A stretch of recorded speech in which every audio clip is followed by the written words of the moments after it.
And we are officially going to open our city council meeting for 2026, January 20th, 2026. Good evening, everyone, and thank you for joining us tonight. I will officially call the meeting to order. And this evening, we are honored to welcome Pastor Eddie Quinn, lead pastor of Trinity Lutheran Church here in the city of Norwalk. We appreciate your continued service and dedication to the Norwalk community, and you have served as your pastor for your church for over 11 years. So thank you for that, Pastor. And we are also pleased to welcome Desiree, a 7th grade student at Corvallis Middle School, the STEM Academy. She enjoys spending time at the Norwalk Arts and Sports Complex playing pickleball. And Pastor Quinn and Desiree, please come forward to lead us in our invocation and flag salute. Could everybody please stand?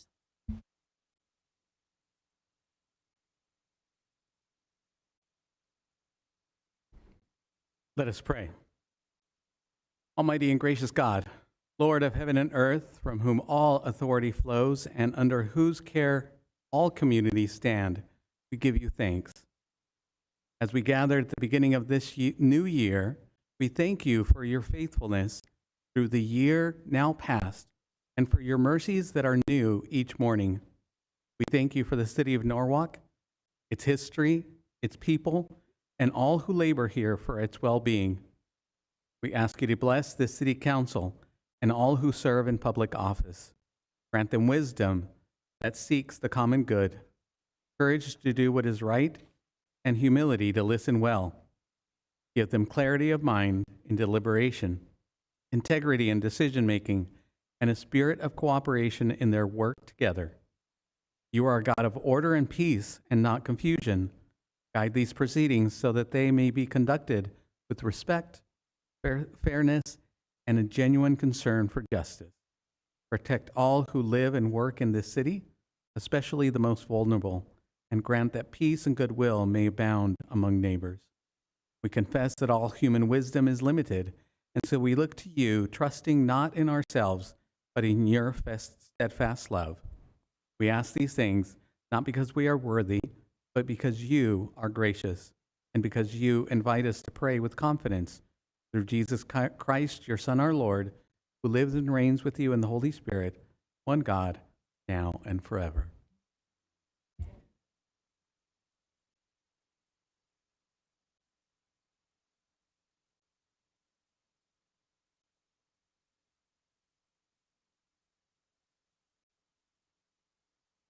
I pledge allegiance to the flag of the United States of America and to the republic for which it stands, one nation, under God, indivisible, with liberty and justice for all. Thank you.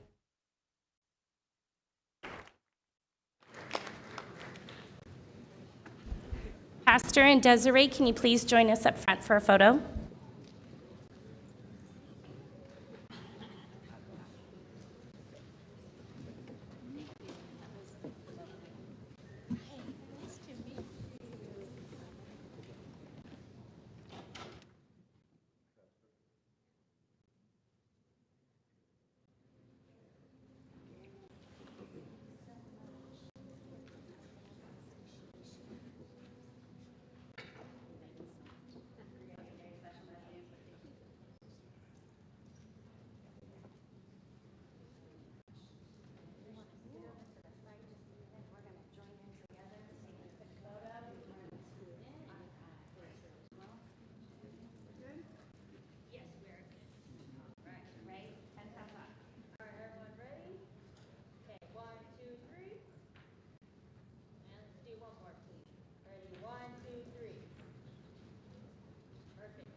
All right, once again, welcome everyone to our first council meeting of the new year.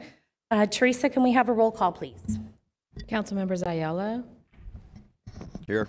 Ramirez, Here. Valencia, Here. Vice Mayor Rios, Here. Mayor Perez. Here, thank you. And Arnold, can we have a closed session report? Thank you very much, Madam Mayor, members of the City Council. The record should reflect that this evening, the City Council convened into closed session, but prior to recessing the closed session, the 4 items that were announced or that were listed on the agenda were announced for discussion in closed session, and the following is my report. And all 5 members of the council were present in closed session. On item 1, the City Council received a briefing on the 2 potential litigation matters, but there was no action taken and nothing required to be reported.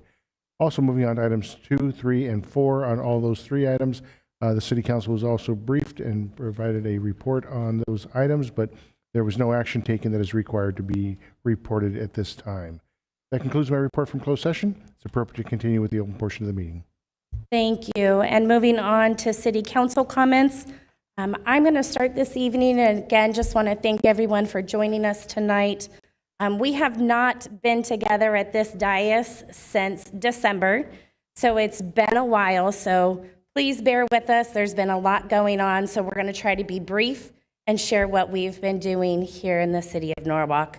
I just want to give a huge shout out and thank you to the Santa Sleigh Foundation and all of our volunteers and those that partnered with the foundation here in the city of Norwalk for taking our Norwalk Santa's float throughout our city in December. I also want to give a huge shout out to our first responders Christmas Eve giveaway in the rain. Believe it or not, we were out there, we were soaked, but we were laughing and smiling and having a great time. A huge thank you to Director of Public Safety Rita Ruiz and your entire team. We had Metro State Police with us. We had our public safety officers, our sheriff's department, our city council was there, and it just really was a great opportunity on Christmas Eve to get out into our community and really share some of those great moments and morning smiles in Christmas pajamas with our younger residents throughout the city. And again, a huge thank you to our communications team, bearing the rain and the wind, social services, and everybody. It really was a great way to go into the Christmas holiday. We had Las Posadas, a great event. Preparing for the rain, we adjusted right away. Thank you to the recreation team, social services, public services, everybody that really made another great event here in the city of Norwalk. Several of us did travel right after the new year to Sacramento for our Contract Cities Sacramento Legislative Tour. It's one that I attend every single year, and it's really great to start the year off trying to meet with the various legislators to understand what their goals are, what they're looking at to proceed and to move forward in the new year, and how can we really work and partner together. I had the opportunity and honor to be a moderator for one of our panels on housing, really around those unfunded mandates that none of us like here in the city of Norwalk. Some of you might have heard me talk about them in the past, and how much we absolutely love them here in the city. And I hope you know that we did go. We were very strong and respectfully shared our opinions on how some of these legislators have continued to vote and not have an idea on how it affects our city here. Not only did we talk about housing, we had an Advocacy 101 panel. We talked and set regional priorities. We did a press conference in regards to street racing, and we had 2 very, very special speakers come and speak with us at the Capitol steps on how street racing has directly affected their lives with the loss of a loved one. We all experienced that in one way or another, and a lot of those street racing activities are hurting families. And so we're working with legislators to create and partner with a bill to really make an impact on how that happens here in the city of Norwalk and surrounding cities. We had direct meetings with our legislators, Assemblywoman Blanca Pacheco And we also met with Senator Bob Archuleta in regards to projects here in the city of Norwalk, Caltrans properties, what's coming up, and what we really need their support on.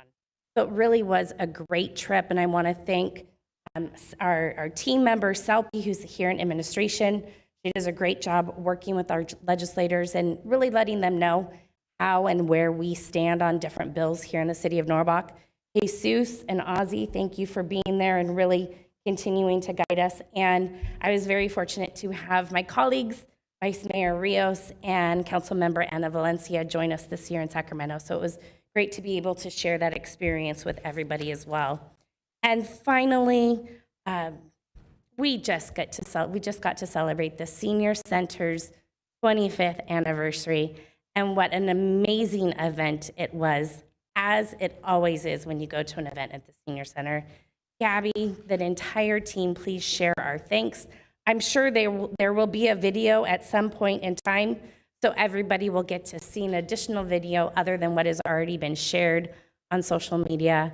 But as you can tell, here in the city of Norwalk, we have already started 2026 strong, and we will continue to do so. As always, please follow the social media posts and know that the bulletins are out for our senior center and for social service. I know that was a lot, but thank you for letting me get through it. And with that, I will move next to Councilmember Ayala. Tony? No comments tonight, Mayor. Thanks, Tony. Next to Councilmember Ramirez. Rick? Okay, thank you, Madam Mayor. Just welcome everyone this evening to our council meeting. It's been a long time since we've gathered here tonight. As the mayor mentioned, it's been a busy holiday season.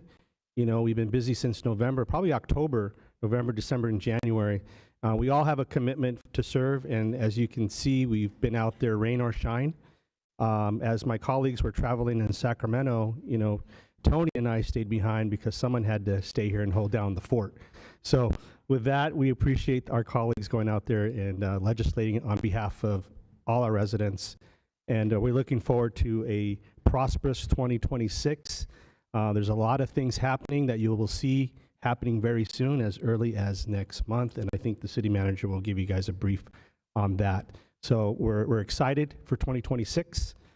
Lots of things are happening. So as you guys know, you can reach us anytime via telephone, text, or email.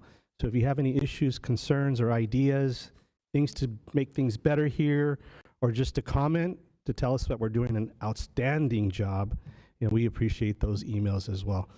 So with that, enjoy the show. Thanks, Rick. Councilwoman Valencia. Anna?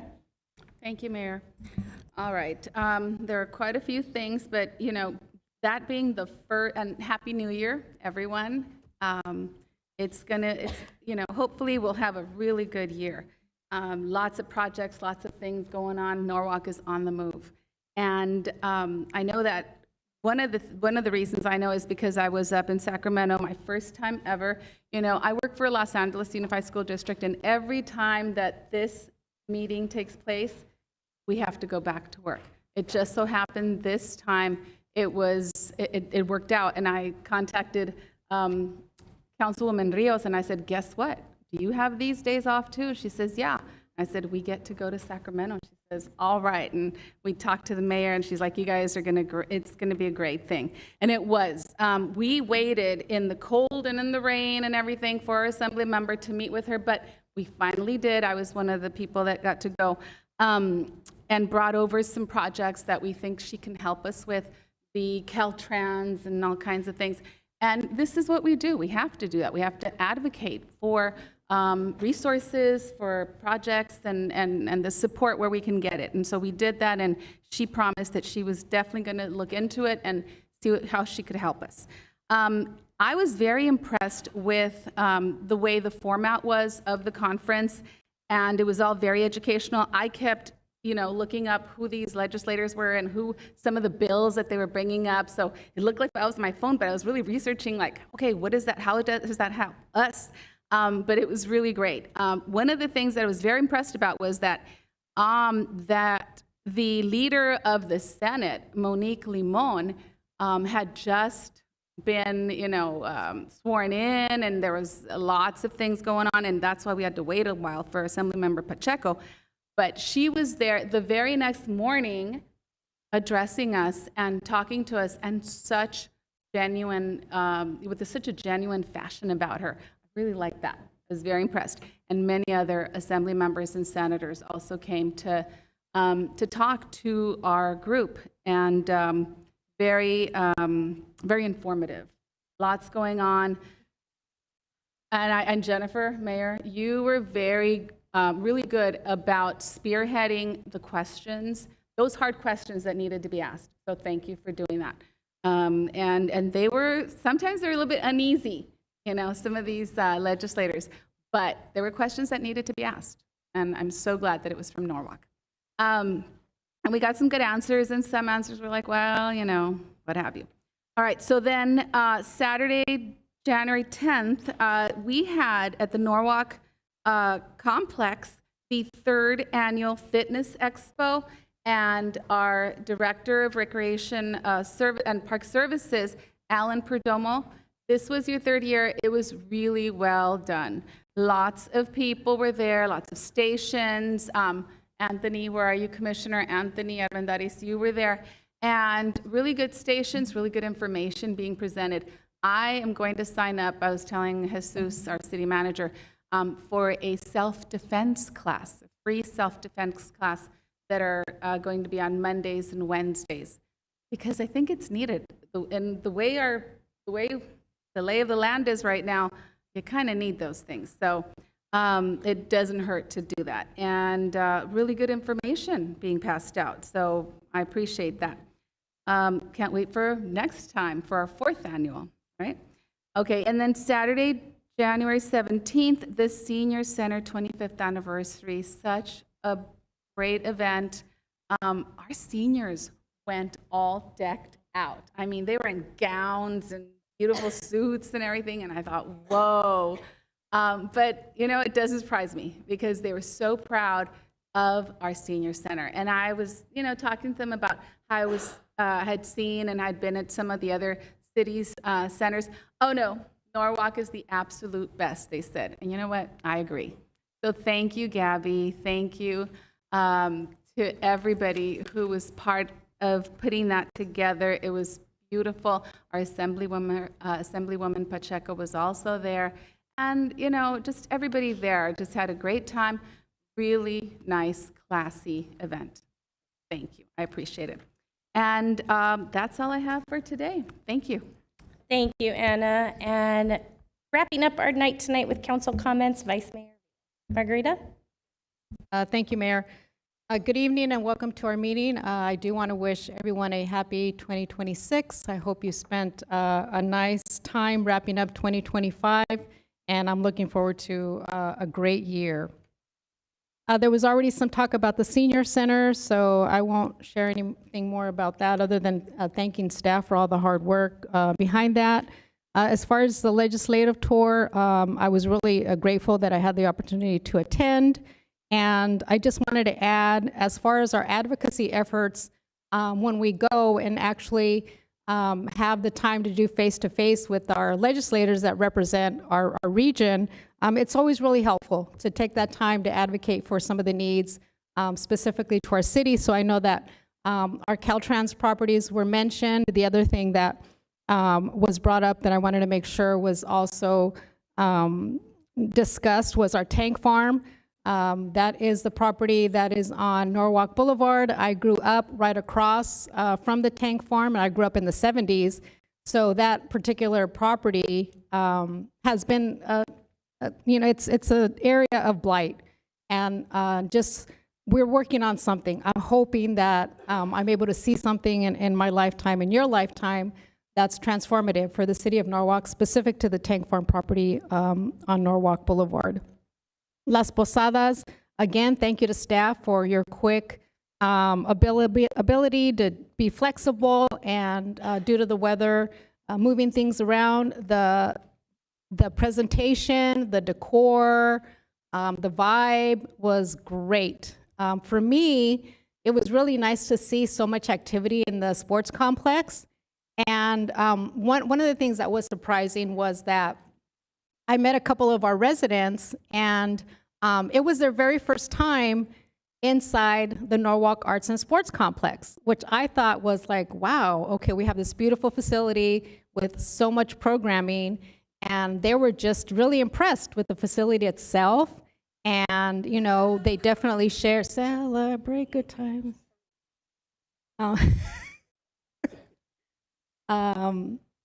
Where was I? Oh, the sports complex. They were looking forward to returning. So that was really nice. Let's see. One of the other events that I was, or event, or kind of a special event here that we had in the city of Norwalk is the Frosty Art Retreat, which is a group of young ladies from our local schools, and I believe it's the 5th grade. And this is the second year that I've been invited to come and speak to them about just myself, how I got to where I'm at today, my professional career, you know, just trying to motivate these young ladies and let them believe that they have a whole community behind them, and that anything is possible if you put your mind, your heart, and your hard work behind it. So I want to thank Public Safety for inviting me to speak to the young ladies during the Frosty Art Retreat that was in December 22nd. And today I was actually able to participate in a webinar sponsored by Cal Cities, and it was on e-bike regulations. And the reason I made a point to sign up for this webinar is because it's something that was, it's really relevant. It's been here, basically meaning that these young people and some adults are using e-bikes as a mode of transportation. So I know that there's legislation, I know that there's, in some of my research, I have found that other cities have ordinances, you know, regarding regulations on e-bikes. So Rita, make a little note. I plan to follow up on that to see what we can replicate. We don't have to reinvent the wheel, but I think it's really important that we address how the use of e-bikes impacts not just the rider, but vehicle traffic, et cetera. And so I know there was an incident just today with a student in our city. So definitely it's something, a topic that we need to do some more talking about. And on Thursday, the 22nd, this Thursday, the 22nd, Northgate Market is hosting their free liver screening there at Northgate Market. So I believe this is the second time that they held one last year. I believe it was in November. This is another one that they're doing. And it really jives with the city's health and wellness initiatives. It's free. It's from 9 to 1. So if you want to go do a liver screening, I believe they have the other health screenings there available for you for free. Please take advantage of it. One of my goals, and I hope many of you have the same goal, is to be healthy this year.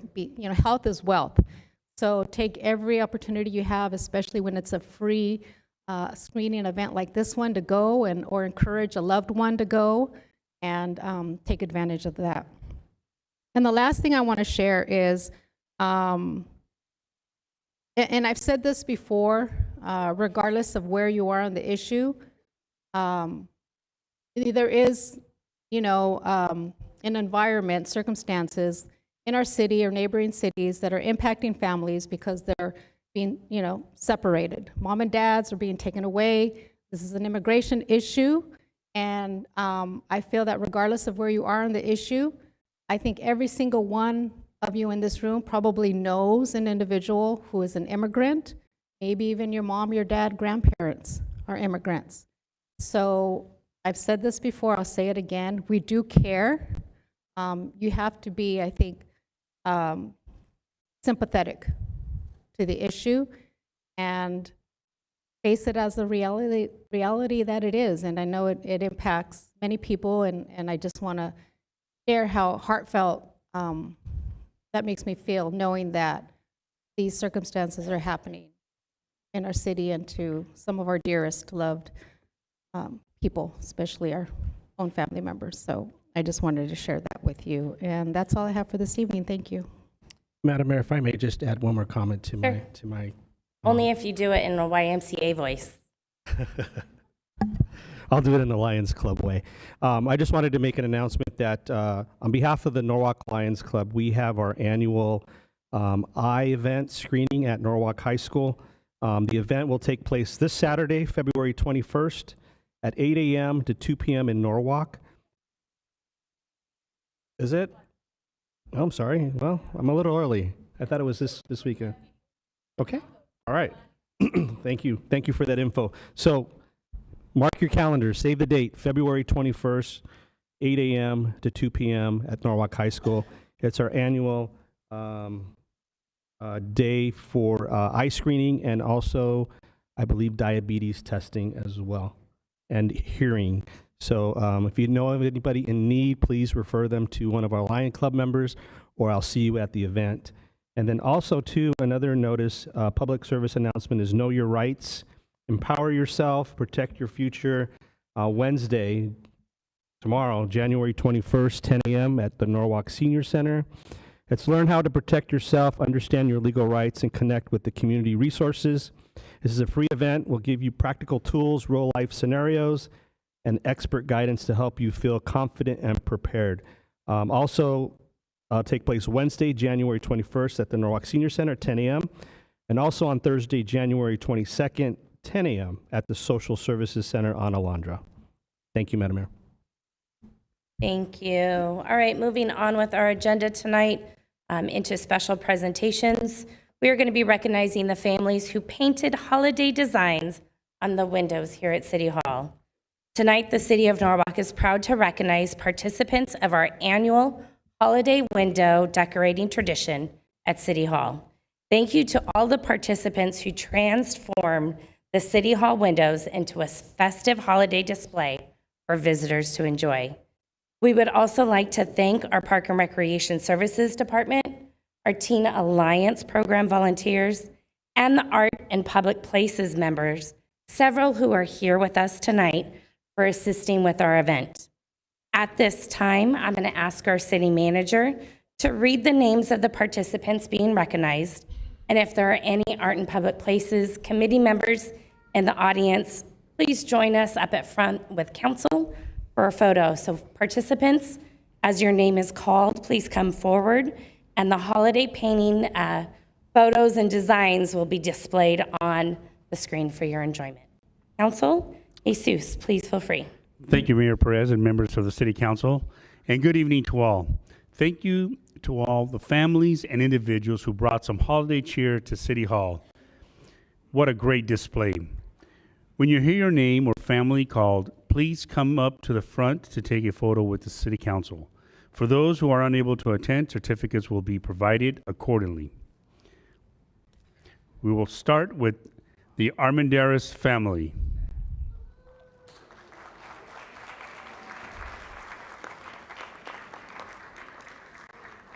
Carvello family.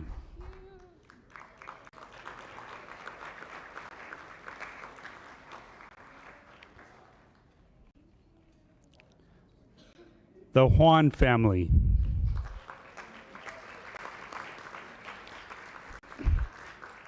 Lee and Yen families. The Mendoza family. The Monroy family. The Price family. The Recreation and Parks Department staff. The Rendon family. The Rios family. Shelby DeVoy. The Stock family. The TAP volunteers. Ulua family. The Yen family. And the Zamora family.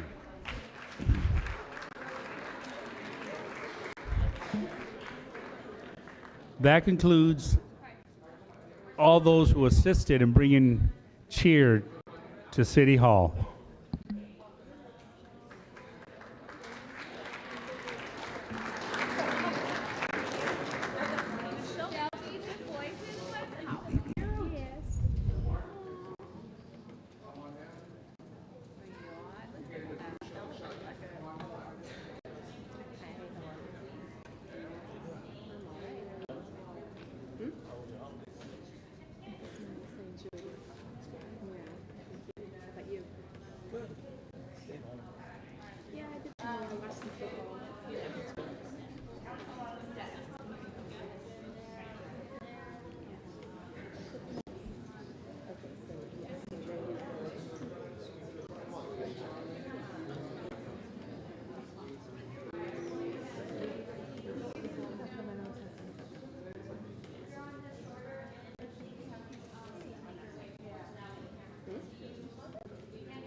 If all the families could please just exit.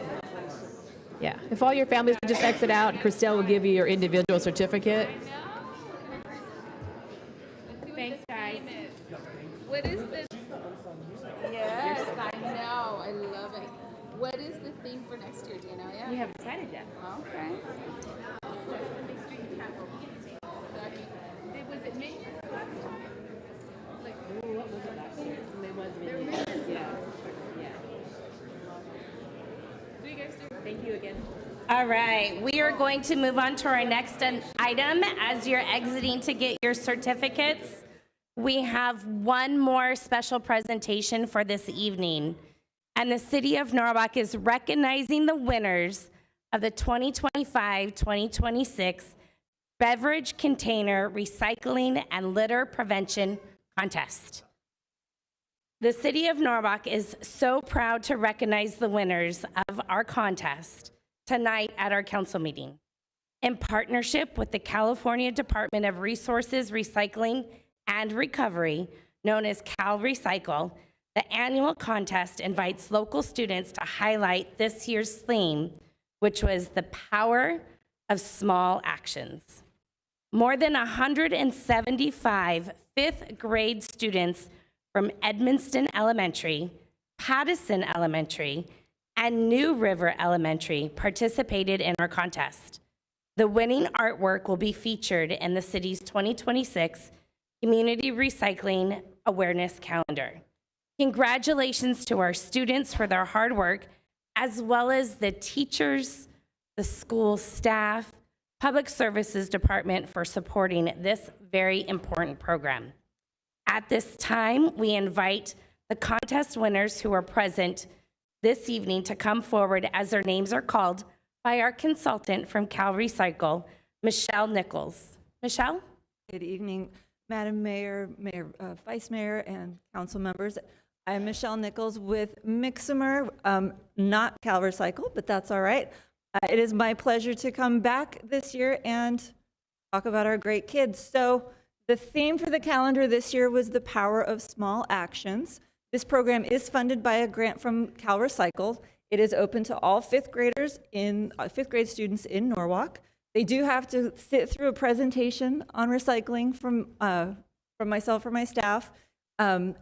And the presentation covers the benefits of recycling, ways to recycle locally.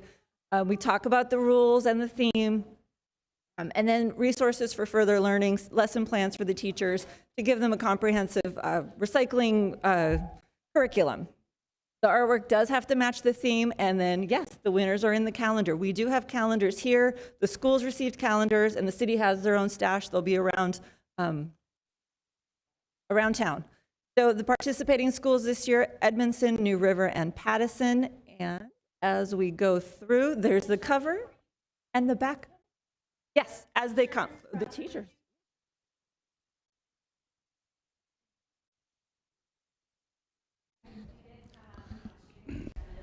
Yeah, teachers, board members.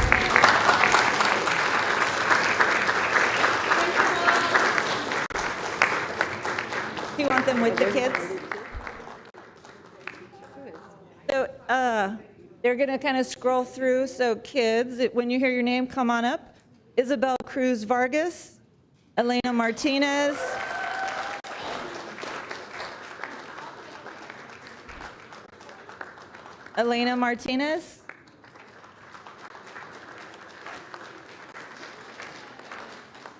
Zoe Borges, Andre Ortiz,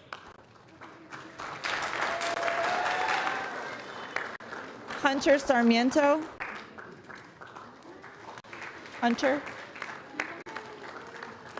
Emmeline Aguilar,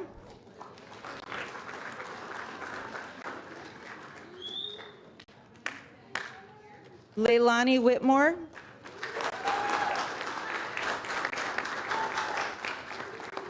Elizabeth Dominguez Vasquez,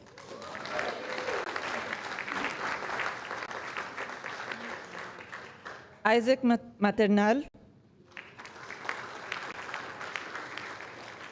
Amarali Aimeth Montoya Low, sorry, my bad.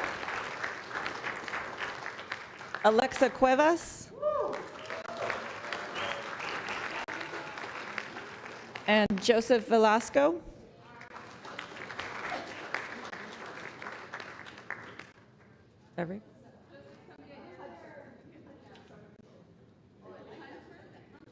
Was there Hunter? They're all supposed to be here.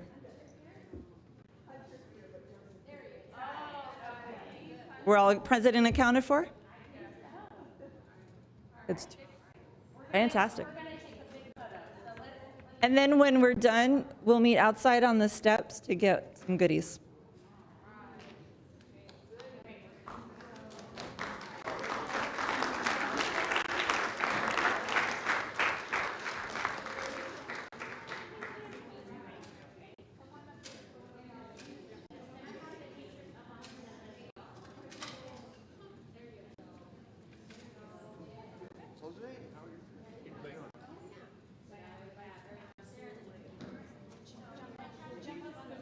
Just keep playing the presentation.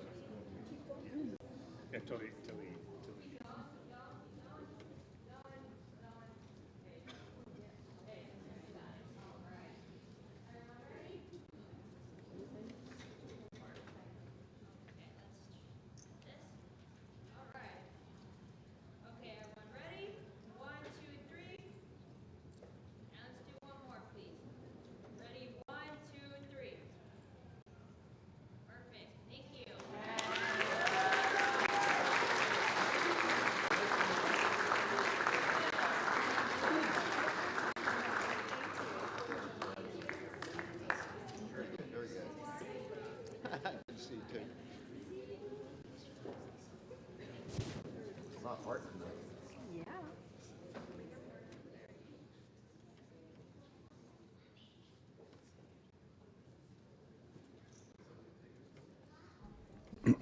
All right, families, you'll be going out to my right, and they have some prizes and special gifts for your students.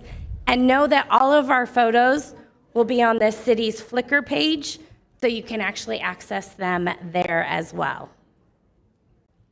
All right, moving on to our next item, and that's our city manager comments. Jesus? Yes, thank you, Mayor Perez and members of the City Council. The first item that I'd like to take the opportunity to do is to introduce one of our newest colleagues, employees here for the City of Norwalk, and that's Miss Evelyn Zhao. If you could stand.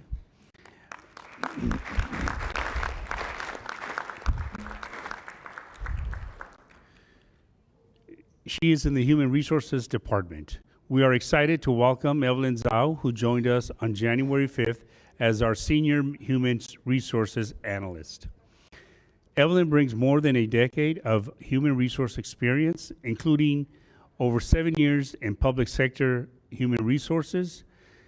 Her well-rounded background, including managing full-cycle recruitment for cities and counties, administering benefits and leave of absence programs, processing accommodation requests, and interpreting and implementing memoranda of understanding, MOUs, as well as federal, state, and local laws and regulations.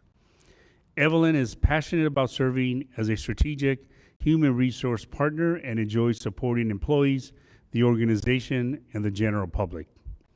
Evelyn holds a master's degree in human resources design from Claremont Graduate University. She also holds a SHRM-CP and an IPMA-CP certifications, two well-recognized professional credentials in the human resources field. Please help me join and welcome Evelyn to the Norwalk family.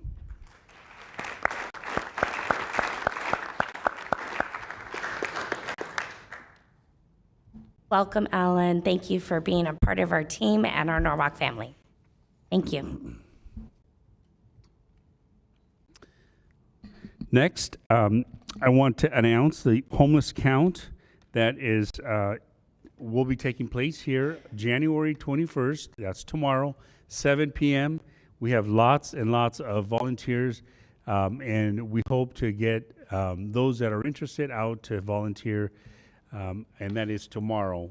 This is the annual homeless count for the county. And then I want to mention the milestone for the 25th anniversary for the Senior Center. You know, so many facilities are built, and you can tell that they're kind of been used and kind of worn. But I can tell you that the Senior Center looks pristine.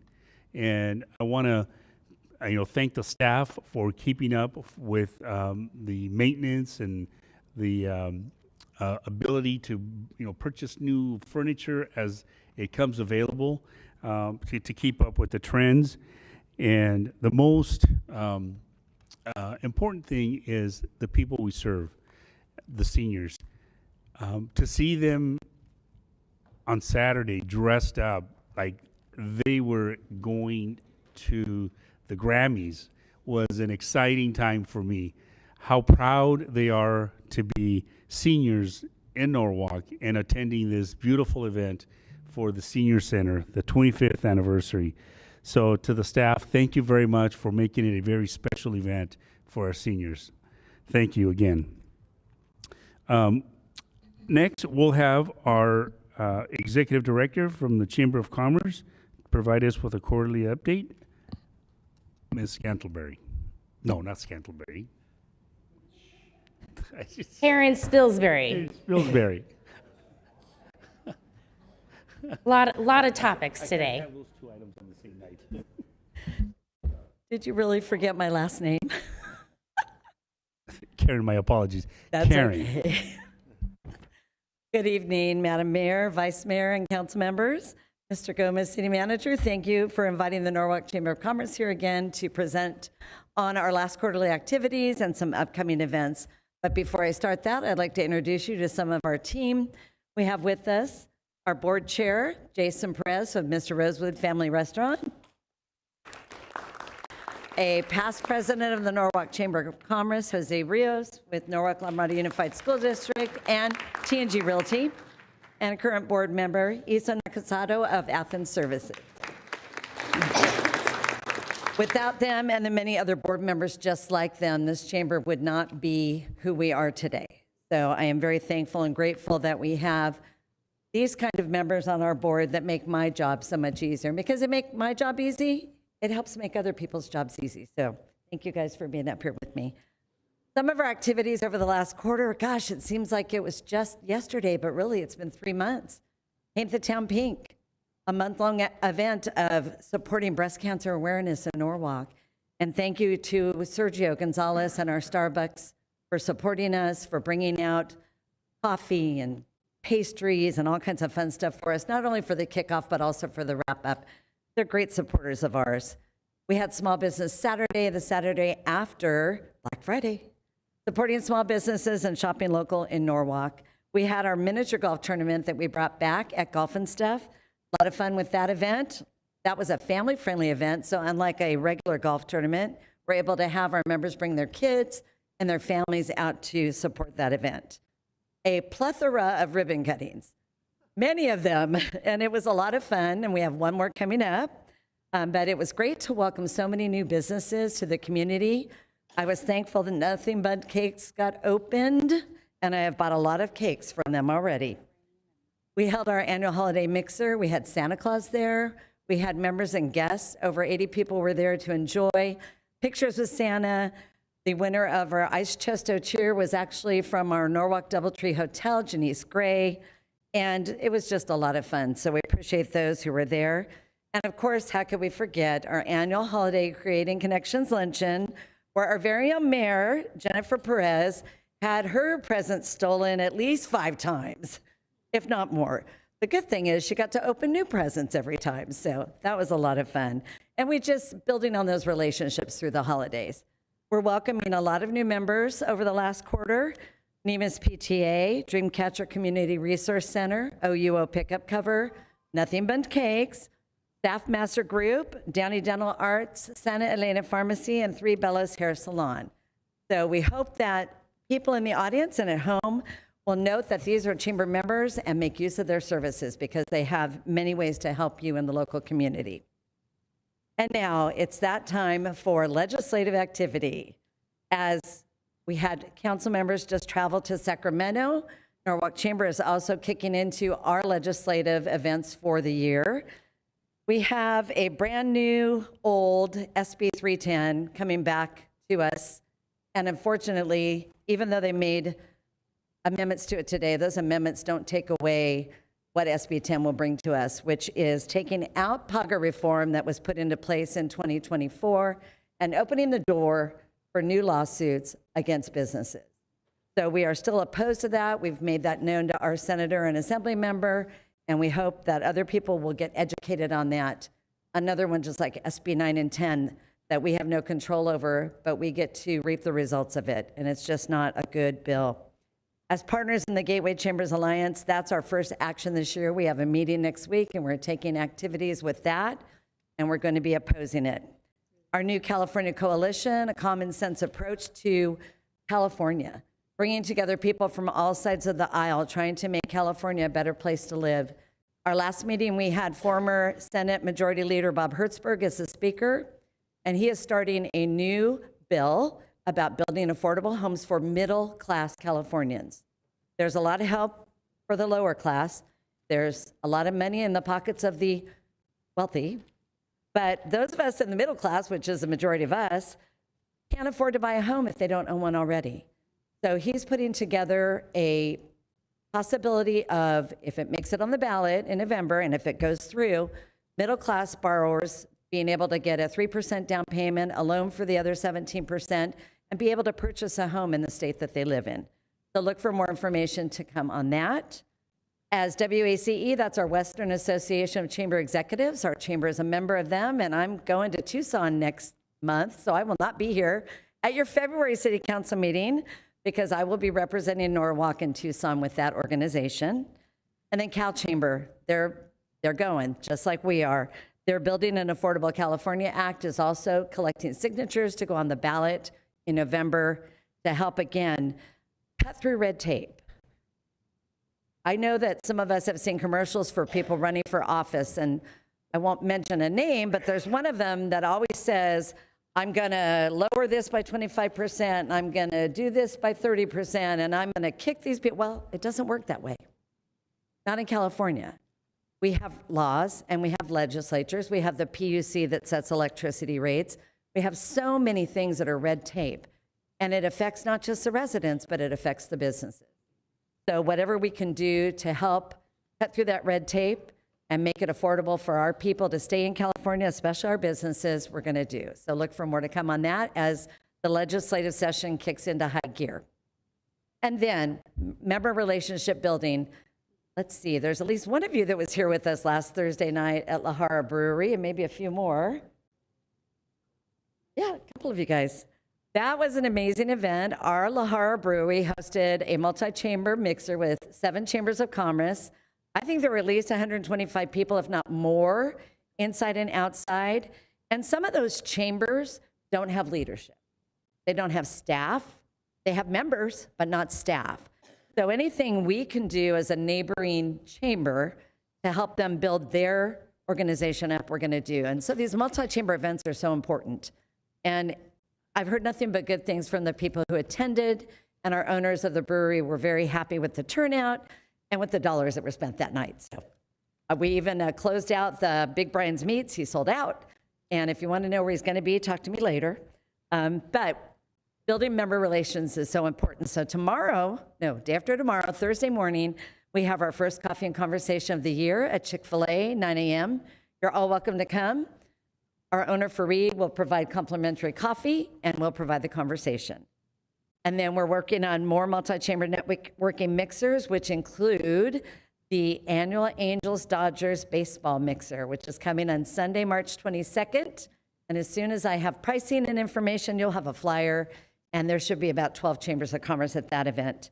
And then January brings back our ambassador business visits. So on January 30th, our team will be going out in the community. They'll be recognizing some of our renewing members. They'll be meeting new businesses. So it's all about the new year. So with that, we want to say upcoming events to note. And 2 more. Women in Leadership Breakfast, March 13th at the DoubleTree Hotel. This will be our second one of this type. We're very excited. We're working on some exciting women speakers, and we're looking for sponsors so that we can once again bring students from our local schools to this breakfast to hear from amazing women. And then our annual 9-hole golf tournament at Donkanabe Golf Center is on the 19th of March. We hope that you all think about coming. Mr. Gomez, I know you usually buy a lot of raffle tickets, and having a great time with us out there, social, but also just having a lot of fun on the golf course. With that, we want to thank the City of Norwalk for your ongoing support for our business community, and the council members for showing up, for attending events, for supporting the businesses, and showing that you care about them. I want to ask our president, Jason, if you'd like to say a few words. Thank you guys for the time. Thank you. This is Jason, your Norwalk Chamber president. We couldn't do it without Karen. She gives us the credit, but she's really the one that runs it all, makes sure that we're all there. Guys, our Dodger and Angel one, if once Karen gets that, jump on it, regardless if you wear the other color or you wear the bright blue, you'll be okay. You'll have a good time at the Rose Garden prior to going into the game, guys. So I really, really push for you guys to buy tickets and join us. Thank you guys for your time. And once again, thank you, and I'm here to answer any questions if council has any. Aaron, I don't have a question, but what I would like to share is, Jason mentioned it, that you are the strong leader, not only here in the city of Norwalk, and you kind of touched on it in the region and the surrounding chambers. We had 2 multi-chamber events, one in December and one last week, and you really are regarded as the leader in the entire region for chamber businesses. And having the wherewithal to host and take on the additional planning tasks to have the multi-chamber events here in the city of Norwalk, 1, it brings business to Norwalk. Thank you for that. 2, it shows that those chambers really respect you And so thank you so much to you for all that you do and for your board members and all of the businesses that are a part of our chamber. So thank you for everything. You're welcome. Really appreciate it. It's a pleasure. So, thank you.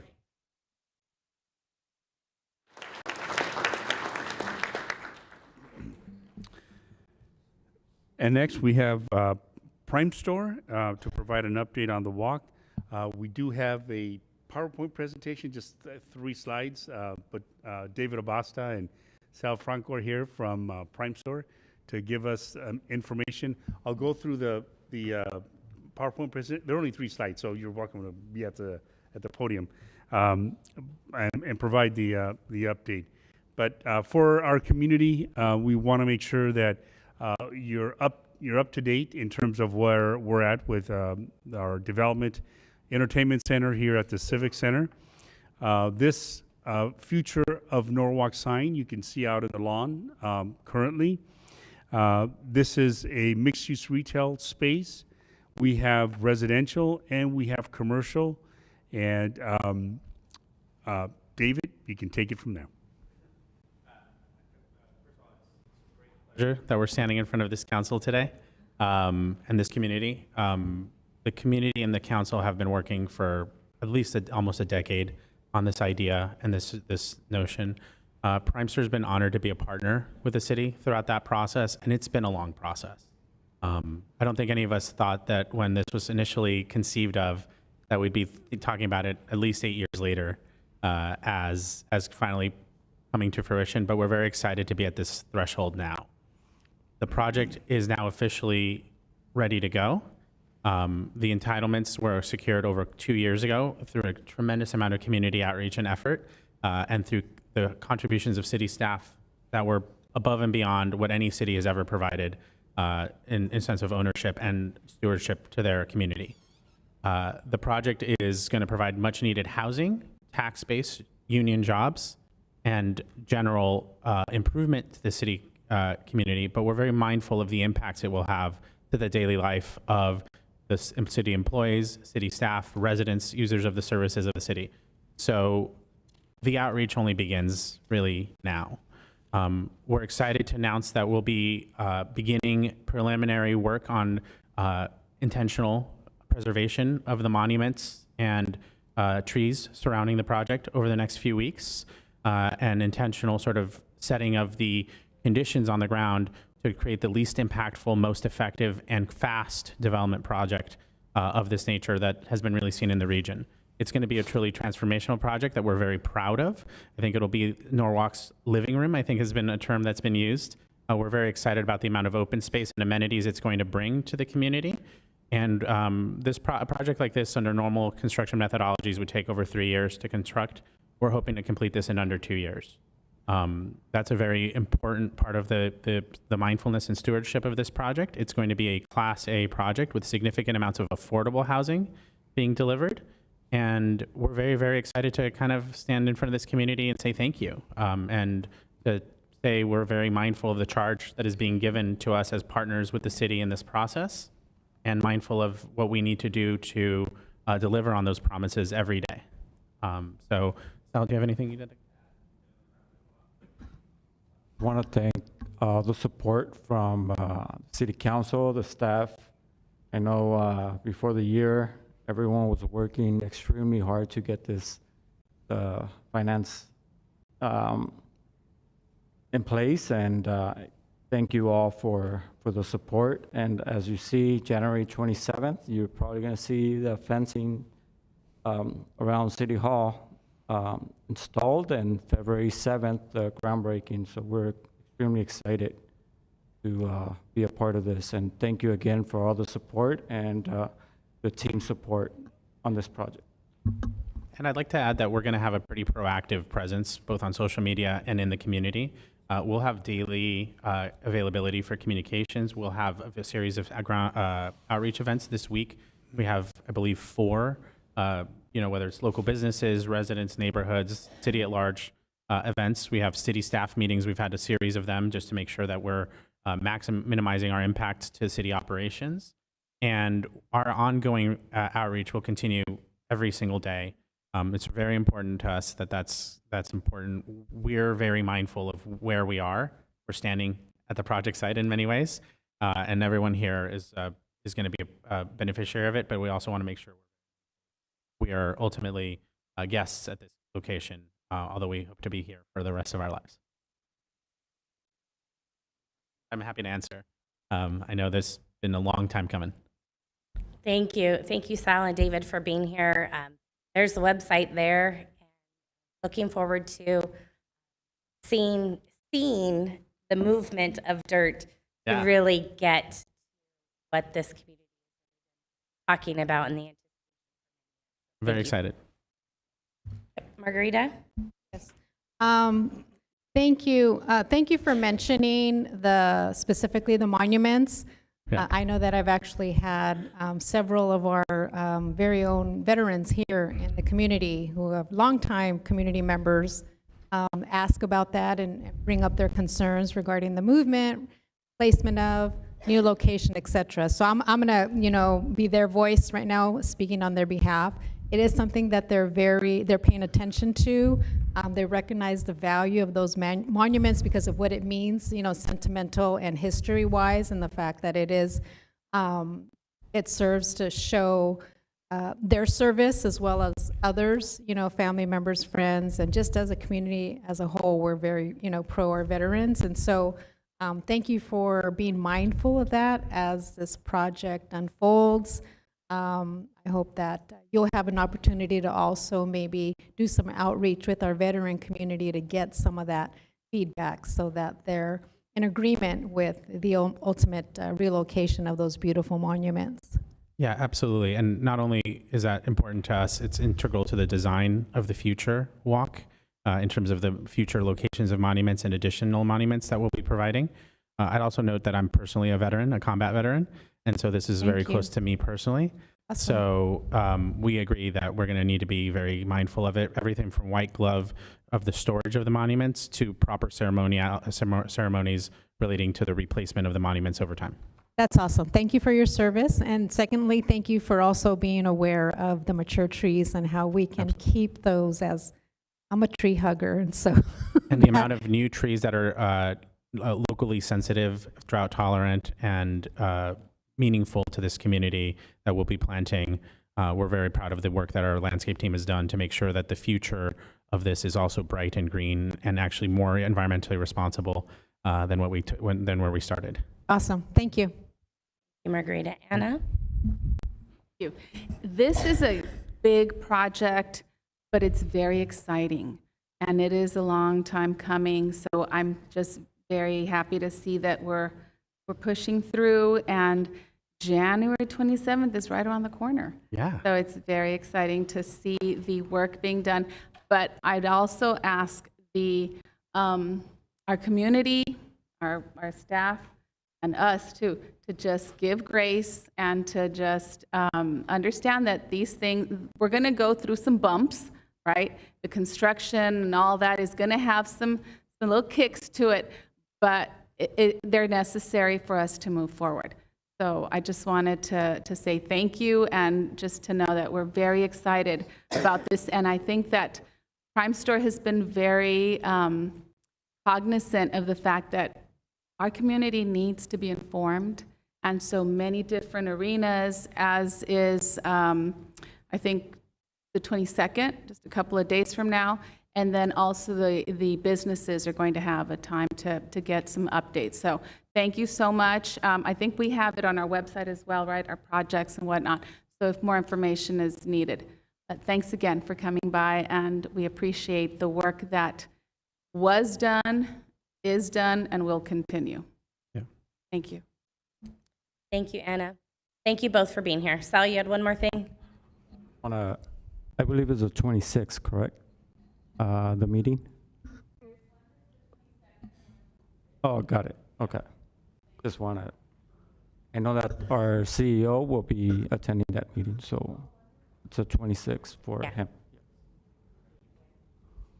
Thank you both. All right, Hasty, let's keep it going. Yes, thank you.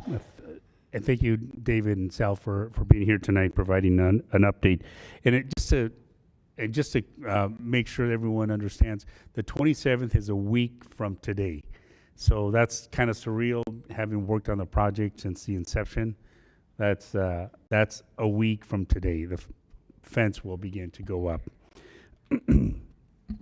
And next, just a brief update on Hermosillo Park.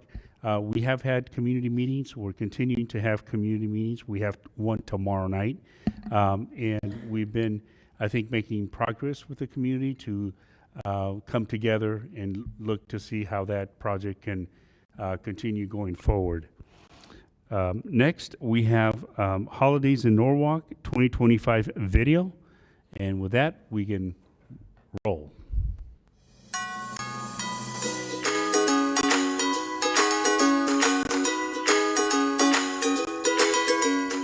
December in Norwalk was full of cheer, good vibes, and plenty of reasons to celebrate as our community came together throughout the season. The holiday fun kicked off on November 29th at City Hall with the annual window decorating event. Residents, staff, and council decked City Hall with Sesame Street-inspired holiday art. On December 3rd, the city's public safety department teamed up with local first responders, Chick-fil-A, and Target for the Heroes and Helpers toy giveaway. With a little help from our real-life heroes, holiday wishes came true for kids across Norwalk. The holiday festivities continued on December 6th at Norwalk's annual Holiday Festival, featuring live entertainment, food trucks, and a snow slide. Well, the weather that night was frightful. The vibes were definitely delightful. With the tree now lit up so bright, it was the perfect guide for Santa's sleigh to Norwalk. Throughout December, Santa Claus came to town thanks to the Santa Sleigh Foundation. He made stops all around Norwalk, taking photos, hearing holiday wishes, and spreading cheer wherever he went. On December 13th, the Social Services Department hosted its annual Angel Project event, delivering gifts to families in Norwalk. Families enjoyed toy giveaways, festive crafts, fun games, and had special moments taking pictures with Santa. Thank you to everyone who participated and helped make this joyful event so memorable. The celebration at the Senior Center continued on December 18th with the Holiday Dance, where seniors danced and jingled the night away. Families wrapped up the weekend on December 21st at Holidays at the Hargett House. With festive tours, crafts, and photos with Santa, it was a cozy night that truly felt like home for the holidays. All month long, Norwalk Transit's Stuff-A-Bus collected unwrapped toys across the city. On December 24th, Santa and Rudolph hit the road early, delivering gifts throughout neighborhoods and spreading joy before the big day. The holiday season wrapped up on the 31st with a New Year's Eve celebration at the Senior Center, closing out December with food, dancing, and a fun countdown into the new year. Thank you to everyone who helped make this season so special. Wishing you a joyful and bright new year, Norwalk.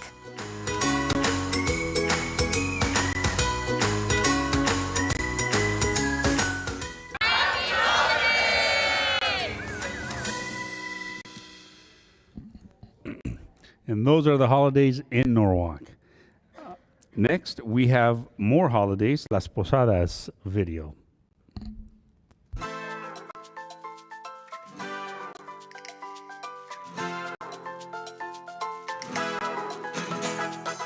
This year's Las Posadas event brought our community together in a truly special way at our new location, the Norwalk Arts and Sports Complex. Even with the rain moving the event indoors, the spirit of the night was stronger than ever as families gathered to kick off the new year with culture, tradition, and togetherness. City Council welcomed the community and shared why the event remains such a meaningful celebration in Norwalk.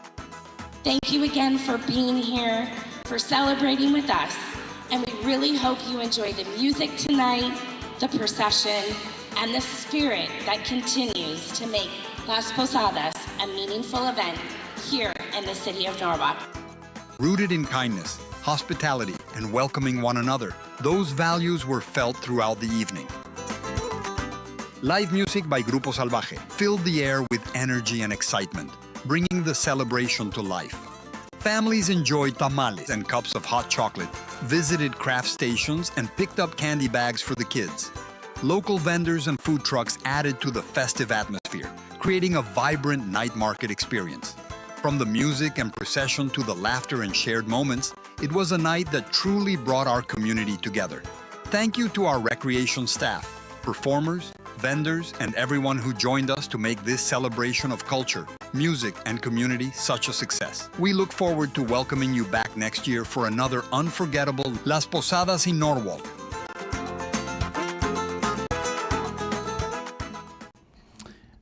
And that was more celebration here in the city of Norwalk.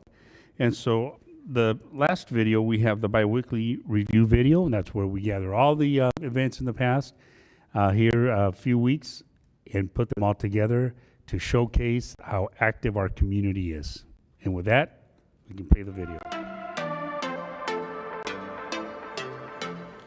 On December 16th, Staff Master Group held a ribbon-cutting ceremony at its new Norwalk office. Staff Master Group is a staffing and recruiting agency that connects job seekers with employers.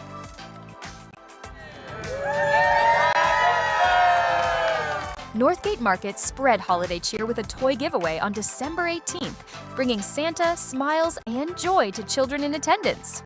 From December 22nd to January 2nd, the Norwalk Public Safety Department hosted its annual Frosty Art Retreat for young girls in the community.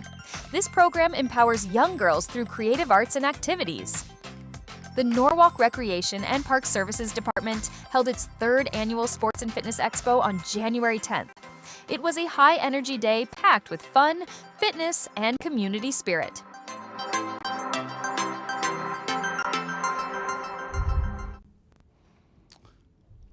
Great activities here in the city of Norwalk. Please join us. The last item that I have is I think one of the major concerns here in the city, and I'd like to update the city council on our efforts since our last city council meeting on December 16th, 2025, to ensure community safety and support for families impacted by recent ICE activities in Norwalk. So we have continued our educational seminars. We are in partnership with Legal Aid in Chirla to provide counseling and community outreach services. It was mentioned earlier, the Know Your Rights workshops that will be on Wednesday, the 21st, that's tomorrow at the Senior Center at 10 a.m.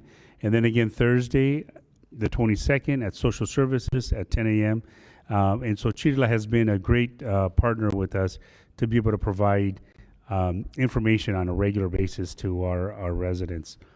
And the food pantry, since December 2025, the Social Services Department has provided food and other support services to more than 60 families through the city's emergency food pantry. We have not received any calls related to ICE, no walk-ins, referrals to legal aid, hotline messages, social services. We have not had any related to ICE. So this update highlights the city's commitment to help those families impacted not just by ICE enforcement activities, but homelessness as well. And I'll just share with you that I just learned last week that the American Legion also does food distribution, and they have a large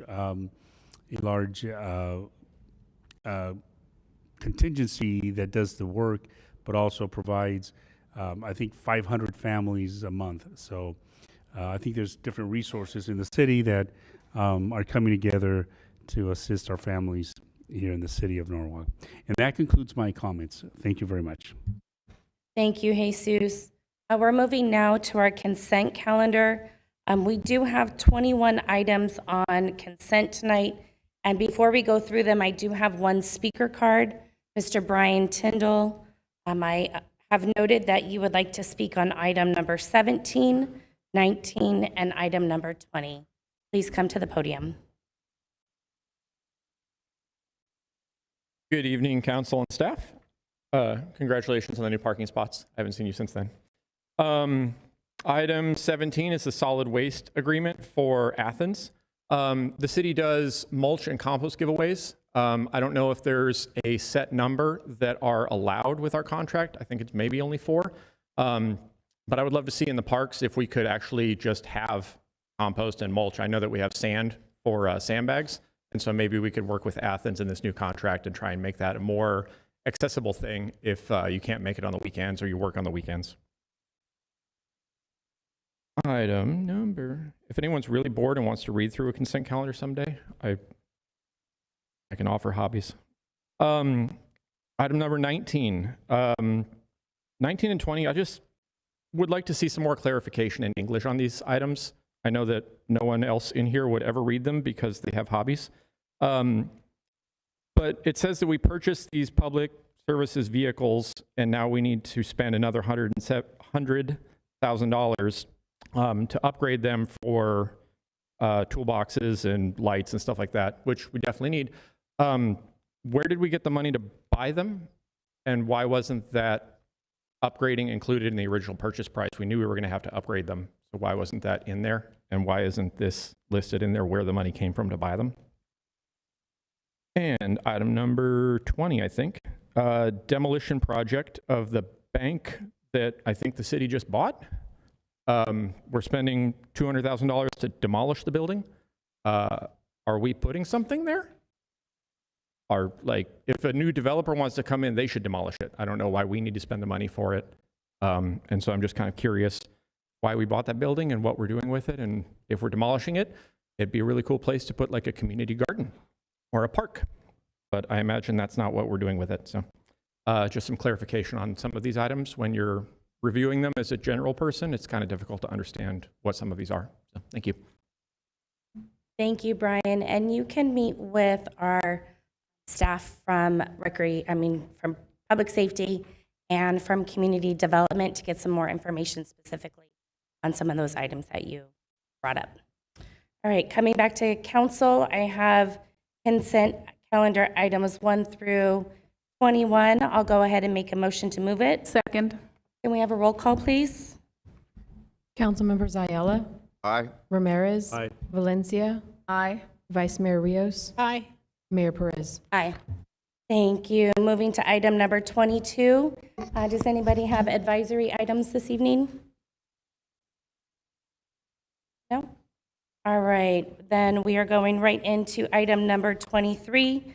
Now is the time for the public hearing to consider resolution number 25-54, upholding an appeal denying the Planning Commission's decision to adopt recirculation initial study mitigated negative declaration State Clearinghouse number 20241010066 and mitigation monitoring and reporting plan and approval of precise development plan 2023-06 at 14830 Carmenita Road, or a resolution number 2563 upholding the Planning Commission's decision to approve the identified documents. The public hearing is now open. Ms. Devoy, can we please have the noticing report? Yes, Mayor, members of the City Council. Notice of the item was published in the Norwalk Patriot and posted at the city's 3 official designated spots on November 20th, as well as the website. It was also mailed to 59 property owners and interested parties within 500 feet of the property, also on November 20th. And we have received one communication, which was also sent to each of you by by the agency that's appealing the decision. Other than that, I have no other comments or emails received. Thank you. Jesus, at this time, we are going to start with our process. Can we have the staff report, please? Yes, Mayor, members of the City Council, Ms. Nancy Lee will present the staff report. Thank you. Good evening, Mayor Perez and members of the City Council. Item number 23 for your consideration was previously presented at the November 18th, 2025 City Council meeting, which is the appeal of Precise Development Plan number 2023-06 at 14830 Carmenita Road. Just for some background, because it's been a while, the subject property is located on the north side of Excelsior Drive and to the east of Carmenita Road. The subject site is currently developed with 2 existing industrial warehouses totaling 89,870 square feet, and which was constructed in 1973. The current use is an RV storage business. The subject site is zoned within the M2 heavy industrial zone, and it's also surrounded by the same zone to the north, south, east, and west. The applicant proposes to demolish the existing buildings and construct a new 138,972 square foot warehouse building and associated improvements on the subject property. The proposed warehouse is designed as a modern and contemporary building. The 22 new loading docks will not be visible from the street. On October 8th, 2025, the Planning Commission considered the proposed project. During the hearing, Creed LA spoke in opposition of the project, while the Laborers Local 1309 union group spoke in favor of the project. The Planning Commission unanimously voted in favor to adopt the mitigated negative declaration that was prepared as required by the California Environmental Quality Act and adopted a resolution approving the precise development plan with conditions of approval and a mitigation monitoring plan. On October 17, 2025, Creed LA filed an appeal of the Planning Commission's approval of the mitigated negative declaration and approval of the precise development plan application. On November 18, 2025, City Council did consider the appeal. Such questions that were asked included how many dock doors were on the existing property, how was the conclusion made that there would be no impacts to the traffic and the environment, what are the California Environmental Quality Act or CEQA thresholds and baseline conditions, and expressed concerns about approving a project without knowing the future occupant or user. At the November 18th City Council meeting, City Council did vote to uphold the appeal and directed staff to formulate findings for a resolution to uphold the appeal of the Planning Commission's decision to be considered at the December 2nd, 2025 City Council meeting. However, on December 2nd, 2025, City Council voted to continue the meeting to today. So to answer some of the questions that City Council previously had, for clarification of future uses, the property or the development would be subject to the land uses that are listed in the zoning code. Logistics facilities, high cube fulfillment center, or parcel hubs would require approval of a conditional use permit. Condition of approval number 14 provides limitation on the maximum allowable floor area designated for warehouse, general light industrial, and cold storage. In addition, the condition was also modified to specify that a CUP would be required for a high cube fulfillment center or a parcel hub. And also to clarify, there are a total of 15 existing dock doors between both existing buildings, whereas the project is designed with 22 dock doors. Following this presentation, the applicant will be providing a presentation to also address City Council's questions and concerns. Pending public testimony and input, staff's recommendation to City Council involves 3 options. One would be to adopt a resolution to uphold the appeal and deny the Planning Commission's approval of PDP 2023-06, which includes the mitigated negative declaration. Option number 2 would be to adopt a resolution to uphold the Planning Commission's decision on the mitigated negative declaration and precise development plan. Or option number 3 would be to continue action on the appeal and provide further direction to city staff. That concludes my presentation. I believe the applicant and the appellant will be given the opportunity to speak, and I'm happy to answer any questions that the council may have. Thank you. We will come back for questions in a moment. At this time, the appellant, Creed LA, has 15 minutes to make a presentation.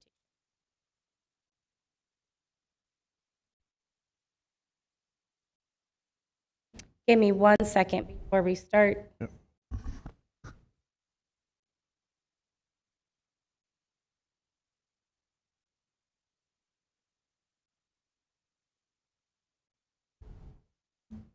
All right, you're good. Thank you.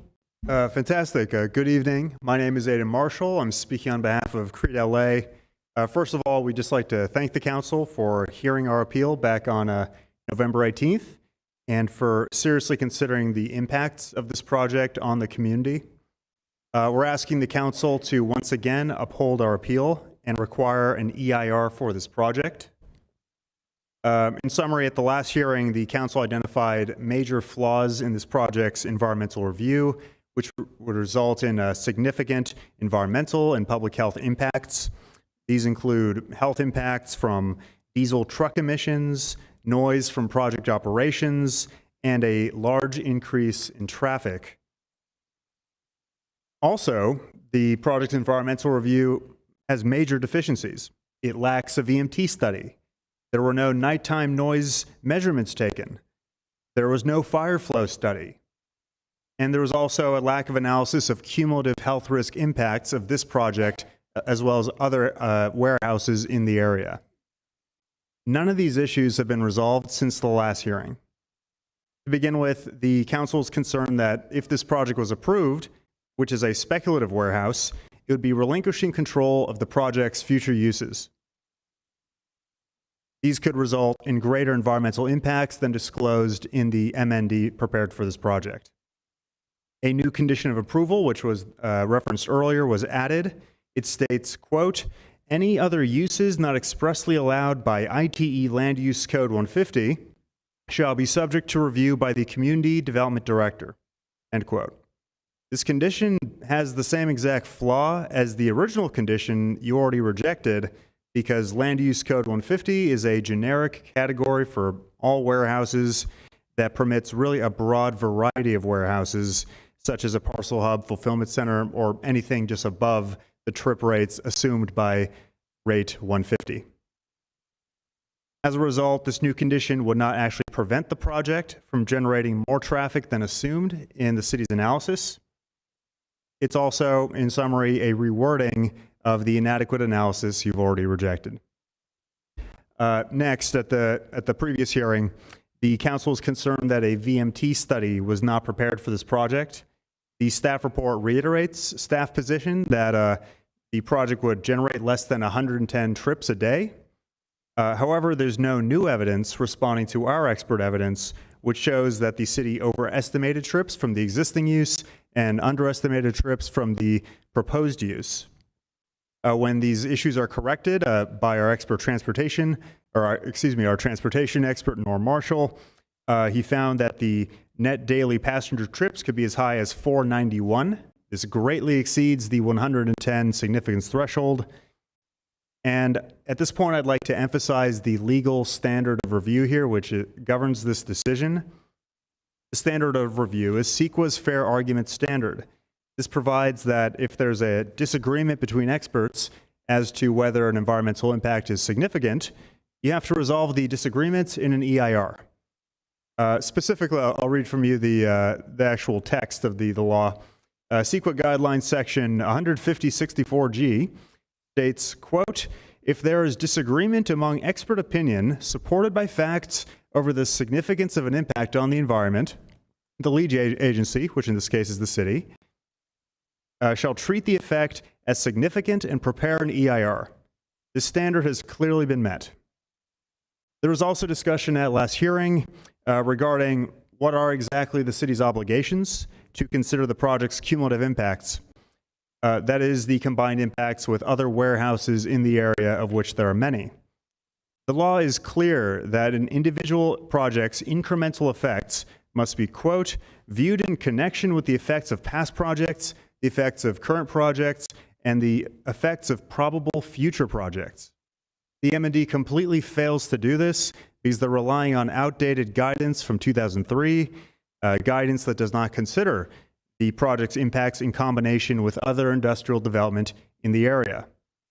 The city of Fontana was recently sued by the state attorney general for reliance on this exact guidance and this exact type of circumstance.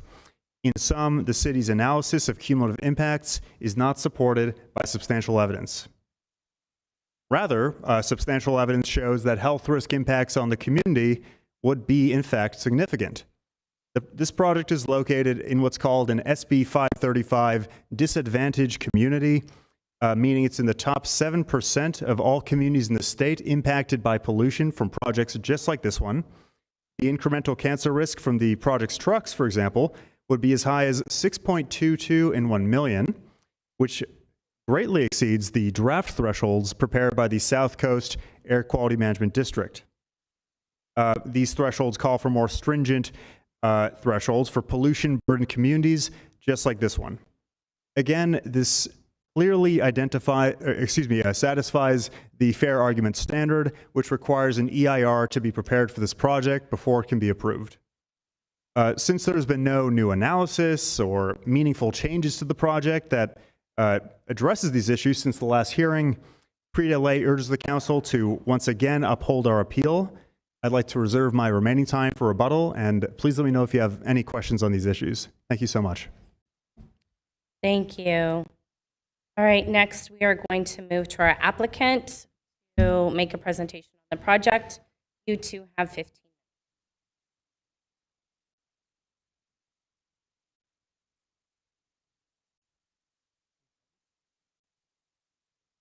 Good evening, Mayor, City Council. Hope you all had a great new year.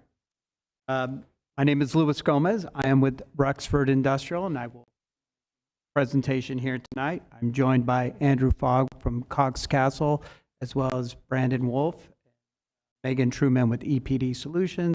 They will be available to answer any questions at the conclusion of our Oh, sure, sorry. Do we have the presentation? We did have a presentation.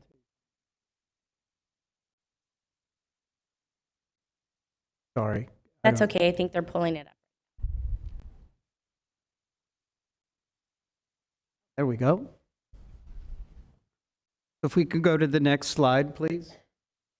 So our meeting objectives tonight is, number one, to introduce you to Rexford Industrial and provide a project overview. Number two would be to address any of the questions that remained open after our last City Council hearing. And then finally, Megan from EPD Solutions will conclude and discuss any of the remaining CEQA concerns.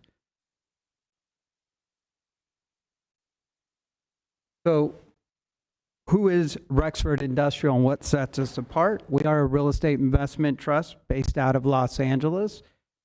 We invest exclusively in industrial warehouse space and only in Southern California. So again, that's what distinguishes us from other competitors is we invest exclusively in SoCal and believe that we know the market better than anybody else. We currently own about 420 properties. Those properties are home to over 1,600 tenants or businesses and employ approximately 33,000 employees.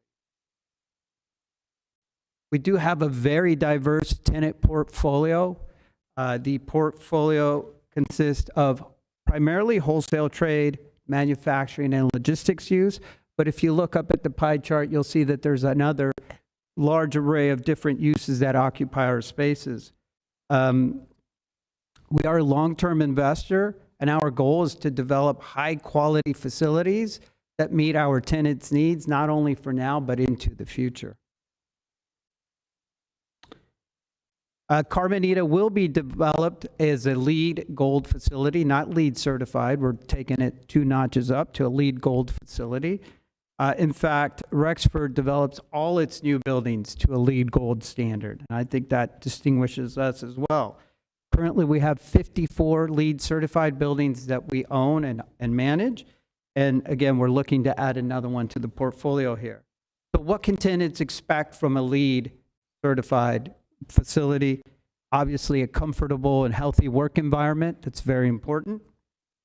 Savings in terms of energy and water consumption, as well as reduce greenhouse gas and water consumption, which is not only a benefit to the tenant, but obviously the local community.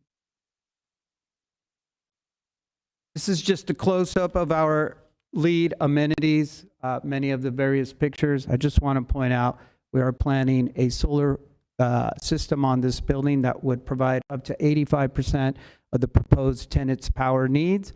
If the tenant would like to increase that one, once we identify a tenant, we would have the ability and capacity to do so. Rexford Industrial, we're very committed to working with our local communities. We're currently working with up to 70 nonprofit organizations throughout SoCal.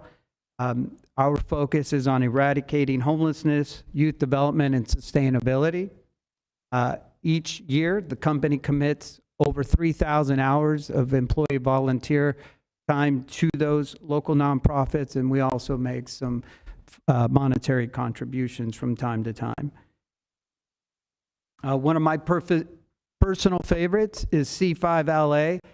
This organization is devoted to fostering and developing our future leaders in some of Southern California's underserved communities.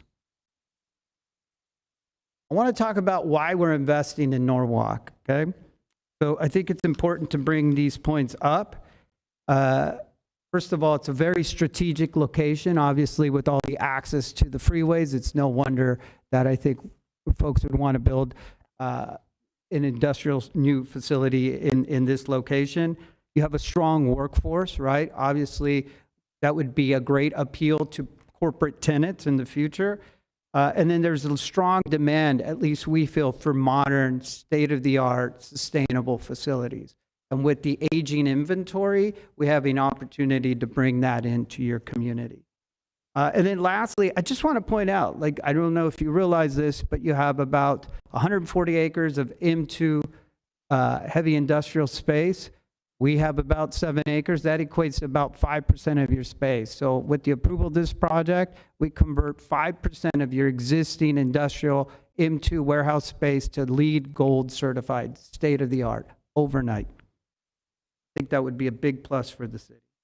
In terms of benefits, obviously you're bringing in a new LEED Gold facility to the community, job creation, I think that's important, increased tax revenue, neighborhood revitalization. We find that once we build the building, neighbors start to get interested, they build, and it stimulates new development.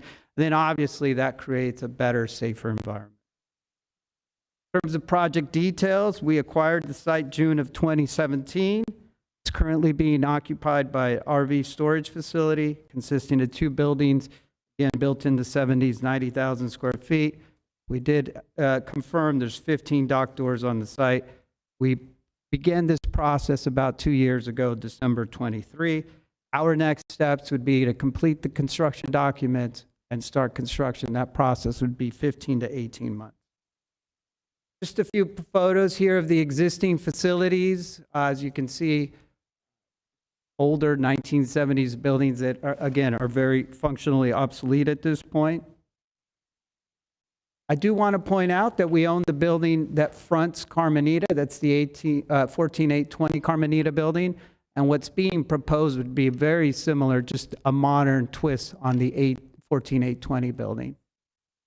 And this is a rendering of what is proposed, actual improvements at some of our other buildings. Again, this is the building. There's been a lot of discussion of noise, lack or loss of walking space. This facility is proposed literally tucked in the middle of other existing industrial facilities. In terms of responses to the open questions, how many dock doors does the current site have? Have confirmed, in fact, I apologize that we didn't have that information at our last hearing. Those are 15 existing doors, and we're proposing 22. The intended use is for warehouse space. Excuse me, I overshot myself there.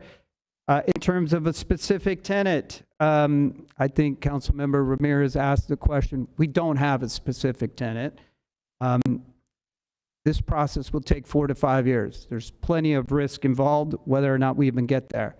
I can't, or corporate tenants do not commit 4 to 5 years in advance and only to not know that they're not going to land their facility at the end. They have to have certainty. So with that, we will work with a host of different tenants. We like to work with responsible tenants. I can list some names of tenants that we have that are in similar size spaces: Target Corp, See's Candy, Arizona Tile, Siemens. Fox Racing, Herbalife, Northrop Grumman. Those are just a few examples of tenants we work with. Again, as I mentioned, we have over 1,600 tenants that we work with. This is finally just a pic of the site. I know that there's some concern in terms of its location and traffic. Yes, we are going to cause additional traffic. Not denying that. We never said we weren't. In fact, our analysis shows that.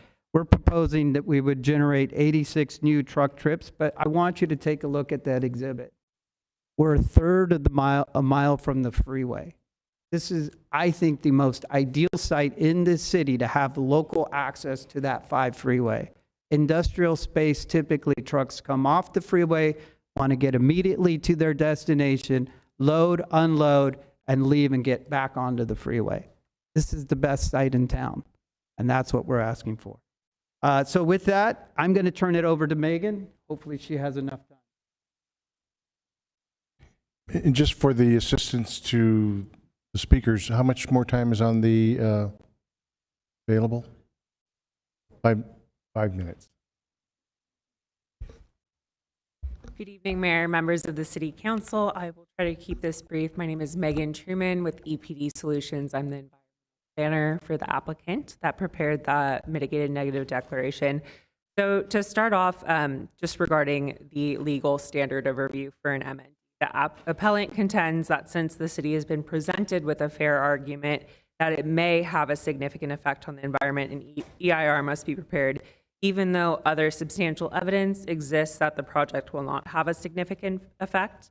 What the appellant didn't discuss earlier is that whether a fair argument can be made that the project may have a significant effect on the environment is to be determined by examining the whole record in front of the City Council. Argument, speculation, unsubstantiated opinion or narrative, or evidence which is clearly erroneous or inaccurate, or evidence of social or economic impacts which do not contribute or are not caused by physical impacts on the environment do not constitute substantial evidence that rises to a level of a fair argument. So we're not disagreeing with the standard of review for an MND, but we're just stating that the appellant has not provided that fair argument, as their assertions are based on argument, speculation, unsubstantiated opinion, or evidence that is inaccurate, which we presented in response to comments included in your packet. Regarding the cumulative air quality and health risk impacts they discussed, the MND utilized the adopted SCA QMD threshold of 10 in 1 million and shows that impacts would be below that threshold. As they mentioned earlier in their discussion, the HRA or health risk threshold that they are stating should be used is still a draft threshold. It has not been formally presented by SCA QMD for use within Southern California. In regard to nighttime noise impacts were analyzed and were determined to be below the city's nighttime noise threshold. In addition, regarding daytime noise, the project would only include air conditioning systems for the proposed office space, while the appellant's expert significantly overestimated the number of these units to intentionally result in noise impacts that exceed thresholds. In regards to fire flow, a fire flow analysis was prepared, which was reviewed by the Los Angeles Fire Department. The analysis determined that water pressure is adequate to serve the proposed project and no offsite improvement would be necessary that could result in an environmental impact. In regards to VMT, as discussed earlier, the project would generate 99 net new passenger vehicle trips. The VMT screening threshold that the city utilizes is 110 daily passenger vehicle trips. As the applicant mentioned, the existing use is an indoor-outdoor storage facility, so utilization of the warehouse ITE rate was proper.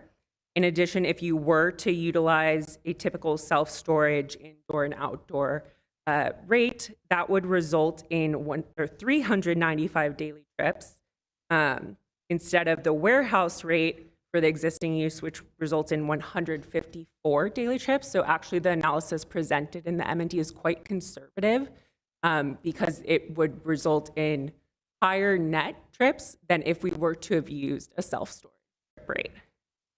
And then in addition, I believe staff did a great job discussing the condition of approval and the fact that a high cube fulfillment use or a parcel hub use require a conditional use permit. So the city would still have discretion to review any potential use like that, and it would be required to come back to planning commission, at least for approval. So the MND currently would not allow for that type of use. It's not included in the ITE rate for warehouse. There are separate ITE rates for those two types of uses, and the condition of approval prevents that type of use without additional analysis. I'm available for any questions, as is our transportation.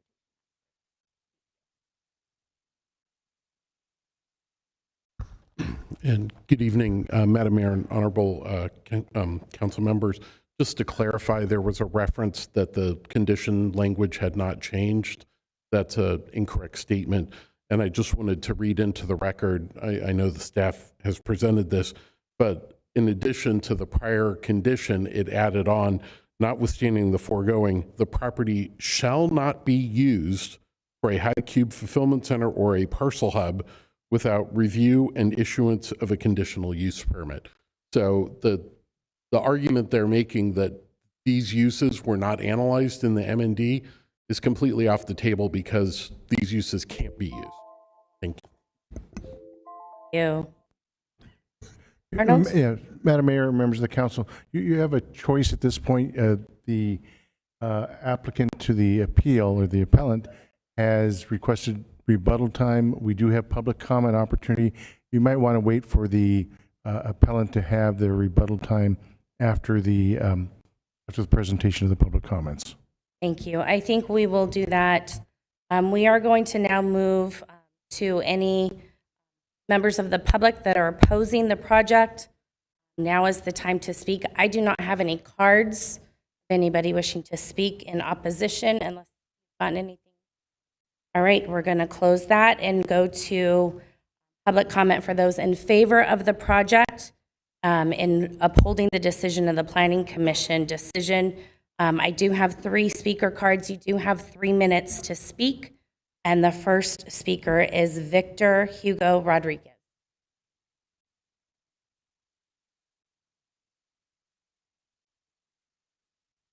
While Victor is coming to the podium, Javon Cervantes is going to be next.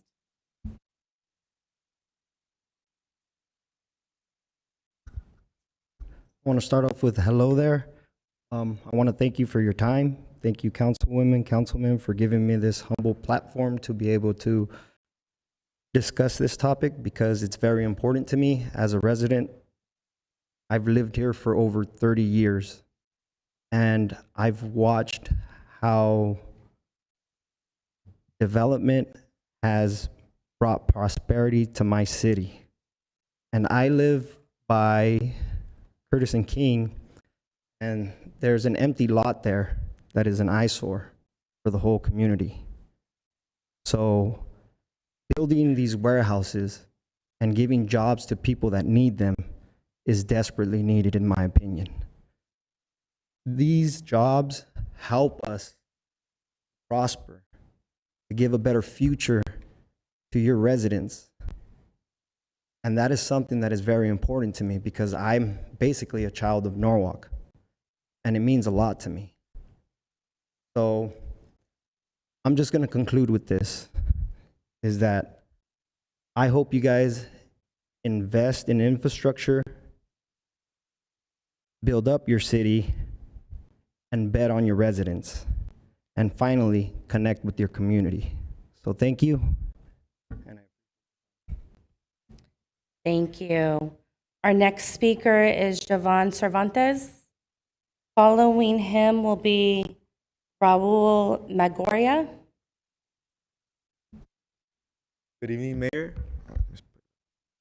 Good evening, Mayor. My name is Javion Cervantes. I am from the from the city of Norwalk, California.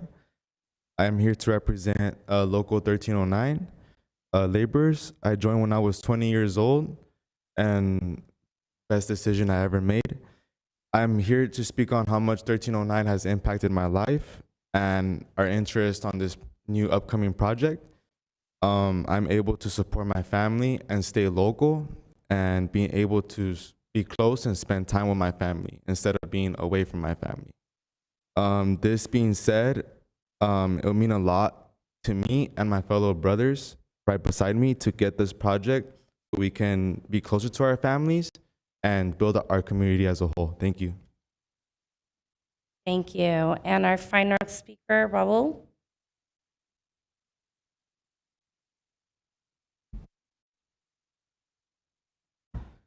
Good afternoon, City Mayor, Vice Mayor, and City Council. My name is Raul Magaña. I'm a proud member of 1309, the La Unions.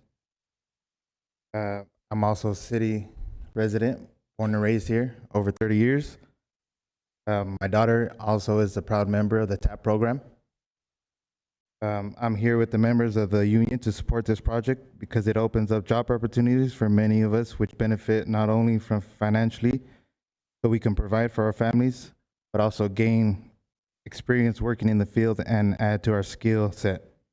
The completion of this project will also benefit the community by creating many job opportunities for people searching for work. On behalf of the union team and myself, I encourage you to approve this project. Thank you. Thank you. I do not have any other cards for communication. Are you speaking for? Okay, can you please give us your name, sir? Javier Garcia. Thank you. With Whittier Parents. You know, I've been working as a contractor in Norwalk for a long time. I hear you guys out regarding the wanting more work, but a little recommendation, you guys need more trees. It needs to turn green. There's nothing really like, wow, what does Norwalk bring? You know, just a suggestion. You know, the warehouses, I know they bring work. I know we could do both. You know, I think just making it to downtown LA is not the way to go. And just a suggestion. You know, let's bring traffic to Norwalk. What is Norwalk known for besides warehouses? There's no downtown Norwalk. There's no badass Norwalk. Hey, let's go, you know, check it out. Just as a business owner, contractor, an investor, I think there's other ways to attack this to make everybody happy, not just buildings and buildings after buildings. And so I just wanted to share that with you guys. Let's put Norwalk on the map with bigger and better ideas than just warehouses. Thank you. Thank you. All right, we're closing our public comment portion of this item, and I will ask the appellant, would you like to restate your remaining 8 minutes? The remaining time, Madam City Clerk, is 57.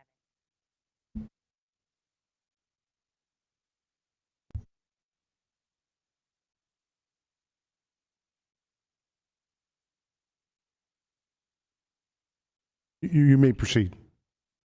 Thank you for the time to rebut. And again, thank you for hearing our appeal, both at the last City Council hearing and at this one. So we've heard from staff and the applicant. I don't think anything that's been stated today is any different than what we've heard at the prior City Council hearing. There have been no meaningful changes to this project, and nothing that would change the conclusion that there's been a fair argument of potentially significant impacts. Everything we've heard so far kind of falls into the category of disagreement between experts, which, as I've said, and I believe the applicant agrees, it all falls into the fair argument standard. Now, the way you fail the fair argument standard for preparation of an EIR is if you just speculate without any supporting facts or evidence. I'd like to remind the city that all of our conclusions are supported by expert evidence from a transportation expert, Norm Marshall, and an acoustics firm, Wilson Ehrig. All of their math, calculations, modeling results are shown in our comments. These have been in the public record. The forum for disputing those expert opinions is in an EIR. It's not on the floor of City Council at this time. I don't think I have time to get into all of these issues specifically, but I'd just like to discuss one of them to illustrate that it's not just rank speculation and we have done our math and there has not been evidence meaningfully disagreeing with it. Just starting with operational noise, because this is something that has a real life impact on folks living near the project. This project would have mechanical equipment and vehicle traffic that would result in significant noise impacts. Nighttime noise from the project's HVAC and chiller units would increase existing noise levels by 7 decibels. So that's not speculation, that's just math, conducted by experts at Wilson-Ehrig. The city noise standards allow a 5 decibel increase, so this constitutes a significant impact under the city's own significance thresholds. Specifically, our expert found that the city underestimates the number of HVAC units and chiller units that the project would need. And they didn't just do this based on, their opinion. They used it based on guidance from the American Society of Heating, Refrigeration, and Air Conditioning Engineers. The expert estimates were based on the project's square footage and anticipated number of employees, which were stated in the M&D itself. So we're using the city's own assumptions, but just applying corrected guidance from the American Society of Heating, Refrigerating, and Air Conditioning Engineers. The experts then calculated that when more realistic assumptions were used, nighttime noise from the HVAC and chiller would reach as high as 52 decibels. You compare it to the municipal code's ambient noise threshold of 45 decibels, and you get a 7 decibel increase. This is significant. It has to be analyzed and mitigated in an EIR. I could go on, but this really applies to each of the main issue areas that I discussed. And just to kind of reiterate or ask here, the EIR should include a full VMT study, not just a study stating that a VMT study would not be necessary. It should include nighttime noise measurements. It's not that nighttime noise wasn't analyzed at all, it's that it wasn't based on real life measurements at the locations of people who'd be hearing this noise. And there was no quantitative fire flow study in the record for the public to review. So that remains an issue that would have to be resolved in the EIR. And then also, there's still no analysis of cumulative health risk impacts. Again, we've heard that the city would prefer to use the old thresholds. The validity of these thresholds is subject to the fair argument standard as well as everything else. The State Attorney General has provided lots of evidence in their lawsuit against the City of Fontana showing that it's outdated and it frankly does not meet CEQA's requirements. Conversely, the new SCACMED thresholds, they were designed to resolve this issue, and under these thresholds, impacts would be significant in that area. So in sum, without taking up too much time, I think it's clear that the fair argument standard has been met, and we respectfully request that the City Council uphold the appeal and require an EIR. Thank you so much for your consideration. Thank you. All right, once again, we've closed the public hearing. I'm going to bring it back to council. And Madam Mayor, before we do that, we do need to put into the record, there was a correspondence received today from Adian Marshall, who represents Creed, dated today, and I just want to make sure that's part of the record for tonight. So with that, then the public hearing is closed and it is back up to the council level. Thank you. Thank you. All right, we are going to bring it back to council for questions, comments, questions to staff. Anybody want to go first? All right, seeing none, I'm just going to make a motion to move that we adopt resolution number 25-63 to uphold the Planning Commission decision to approve the mitigated negative declaration report and PDP number 2023-06. May I have a roll call, please? Councilmembers Ayala, Aye. Ramirez, No. Valencia, Aye. Vice Mayor Rios, Aye. Mayor Perez. Aye. All right, moving on to item number 24. It's a resolution number 26-11, intention to consider granting a non-public utility pipeline franchise to the Harrius Metal Processing Incorporated. Jesus, can we have the staff report? Yes, Mayor and members of the City Council, Mr. Runs will present.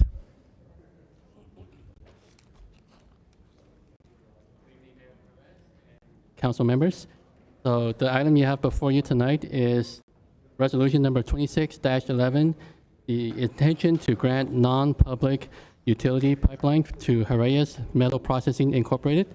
Haraeus Metal Processing, located at the corner of Alondra and Shoemaker and Carmenita, Carmenita, has been in operation for many decades, and since 2006, they've operated and maintained a wastewater pipeline, a 6-inch wastewater pipeline along Alondra to allow them to discharge their waste flow from their facility into the LA County Sanitation District trunk line underneath Studebaker Road.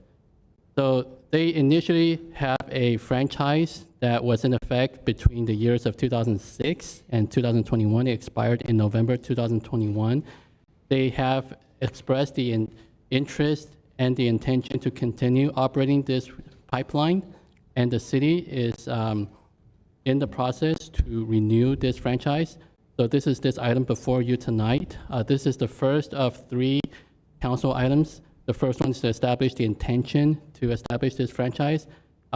In future meetings, we will be taking to this council in February 17th, the first reading of the ordinance to establish the franchise, and a subsequent second reading sometime in March. So with that, I will read the resolution number 26-11. Staff recommends the City Council adopt resolution number 26-11, a resolution of the City Council of the City of Norwalk declaring its intentions to consider granting a non-public utility pipeline franchise to Haraeus Metal Processing Incorporated and schedule a public hearing for February 17th, 2026. And with that, I'd be happy to take any questions from the mayor or council. Thank you. Any questions? Teresa, do we have any speakers for this item? No, Mayor, not on this item. Thank you. I'll entertain a motion. I'll move it. Second, can we have a roll call? Councilmembers Ayala, Aye. Ramirez. Aye. Valencia. Aye. Vice Mayor Rios. Aye. And Mayor Perez. Aye. All right, moving on to oral communications. I do have 5 speaker cards with me tonight. 7. They will each be given 3 minutes to speak to the council. At this time, the first speaker is Pancho Villa. Following that, I apologize, I do not have my reading glasses on. Mr. or Mrs. Williams? Mr. Villa, whoever. Pancho Villa, you can go first. Javier Garcia, was a joke, guys. So I wanted to talk about the ICE raids and all that, and our public being harmed right now, being hunted down like wild animals. But I just want to share something with you guys real quick. I just want you guys to listen. I'm getting my dad. I'm getting my dad. No, my dad. No, I'm getting my dad. No, I'm getting my dad. No. My dad, you stupid idiot. Oh my gosh. No, my dad. Mi papi, mi papi. No, no. Say that ICE presence here, it's only been about 5 months since they were here at elementary schools and here at the police station. I haven't seen none of you guys out there in the line of fight to stand up for our people. Black, yellow, brown, yellow, we're all humans. You guys swore an oath to protect the residents.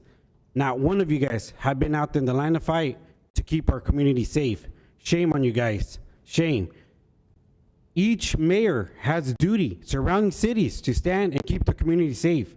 Why is it that the people here to protect us are nowhere to be found? It's very, very important that we hold them accountable for not doing their job. Don't tell me that ICE is still, they're gone. We're still being hunted down like wild game. I'm doing your guys' job. I'm keeping my community safe. What are you guys doing? If you guys can't do your job, please remove yourselves and let someone take those chairs that cares about our community. all this other stuff that I've heard here going on, that should be on the back of the list. Our safety should be first. Our community should be kept safe first. You guys got to stop supporting Republican council members and mayors and Barbara Choleta, Linda Sanchez, that does nothing for our community, nothing to keep my gente safe. Shame on her. Shame. Stand with the residents that are fighting to keep your community safe, and I'm one of them. I fight in El Monte, Pico, Norwalk, La Habra, Avocado Heights. Everybody knows who I am. Javier Garcia, the one that's trying to keep my community safe. Where are you, Mayor? Where have you been? We could get coffee, we could talk about it, but let's change direction to keep your city safe here in Norwalk. I don't want excuses, because I will come back and hold you accountable for not doing your job. And if you guys hang out with Republicans, guess what? I may shame you guys publicly that you are with the people that are hunting us down. Stand with the community and hold them accountable. Don't stand with them taking photos like it's a photo shoot. It's cool. It's not cool, guys. Keep our community safe, and viva la raza. Thank you. Our next speaker, Mr. or Mrs. Williams. Again, I apologize. I don't have my glasses with me. Okay, this is your first time seeing me, but this will not be the last. My name is Shonique Williams. I am actually running for Congress in California's new 41st Congressional District, which includes the city of Whittier, because we currently have an ineffective leader in office by the name of Linda Sanchez. You are all familiar with her, but you're going to get to learn who I am. I am actually here tonight because, contrary to what the city manager said, the residents of Norwalk do not feel safe. I was contacted. I'm running for office. I'm not currently in office. I was contacted because people know how I fight and advocate for communities of color, specifically Black communities, specifically brown communities. So I came out, dropped everything I had going on tonight, because that's what you do when you seriously care about your community. I've barely been on sleep. Slept for maybe 3 hours last night, but I was contacted in the middle of the night about this meeting, and I'm here. And I say that to say, moving forward, we, the city members, community members of Norwalk, we're asking for what I consider to be very simple things, not radical things. There is a request for the city fund, there to be a city fund to support families harmed by ICE raids, because as we know, it's not just affecting immigrants. It's not affecting criminals like it's being put out through the media. That's not what's happening. Families are being stripped apart. Residents, American citizens are being kidnapped off of the streets every single day. Families are being torn apart, kids kidnapped, parents kidnapped, put in cages. But on top of that, families are then left without the ability to feed themselves, without the ability to pay their rent. As a city, we have heard no conversation about what kind of support and aid will be given to these communities. We know that Trump and his administration are trying to tear down simple needs such as, federal funding and all of those things that we need for social services. So what is the city of Norwalk going to do? I don't give a damn about holiday festivities. So many families sat around crying during the holiday season because their mothers and their fathers were not present with them. So to go forward on today, keeping business as usual, refusing literally to hear what the community has to say. I don't know much of this conversation about this meeting today in regards to the warehouse and all of that. But what I will say, whoever the hell that was, whoever this union was, to get up and walk out like that was all the business that needed to be done today. But like Javier already said, we shouldn't be having a conversation about any of this. People are afraid. People aren't safe. So shame on you, city manager. I don't know who told you to say that ICE is not present in the city of Norwalk. Yes, the hell it is. And people are scared. And you have someone like me running for office, speaking up and advocating for people, but I'm not yet in Congress. So I can't make change. So every single one of you appointed officials, elected officials, do your goddamn job. Speak up for your community. Stand up for your community. Don't just sit here. People are scared. Scared. Do you hear my voice? I'm scared because I know what it's like to be at the hands of injustice. I've been wrongfully incarcerated before. It's not just immigrants, but even if it was, what kind of country are we? I thought we were built on freedom, right? We're supposed to be free in America. We're not free. Thank you. I know that's my time, but you will be seeing me again. Thank you so much. Thank you. And also, I am requesting you're done. a meeting with every single. Our next speaker I'm done, is but I'm Ms. requesting Timothy a meeting Bailey. with every single one of you. Thank you so much. You will receive an email. Please respond. Mr. Timothy Bailey.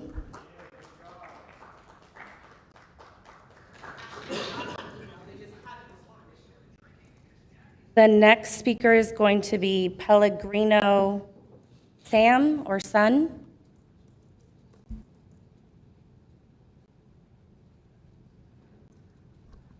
Hello. Hello, Norwalk City Council. My name is Timothy Biley. I've lived in this city my entire life. I love the city and I love our community. This community is the reason why our city can do amazing things and have amazing projects. But our community is being threatened. ICE have been attacking our community by abducting our people from the streets. Throughout the country, we see them attacking citizens, permanent residents, and undocumented residents. People have died in their detention centers. We as a community must stand up to this.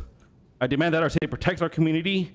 I demand our city set up a fund dedicated to help families and individuals affected by ICE, to declare our city to be a sanctuary city so that no public resources from us are used to support ICE, and to enforce state law and pass ordinances to ban ICE from operating masked, unmarked, and unidentified. Thank you for your time. Thank you. Our next speaker, Pellegrino Sun. Following that speaker is going to be Andy Uribe.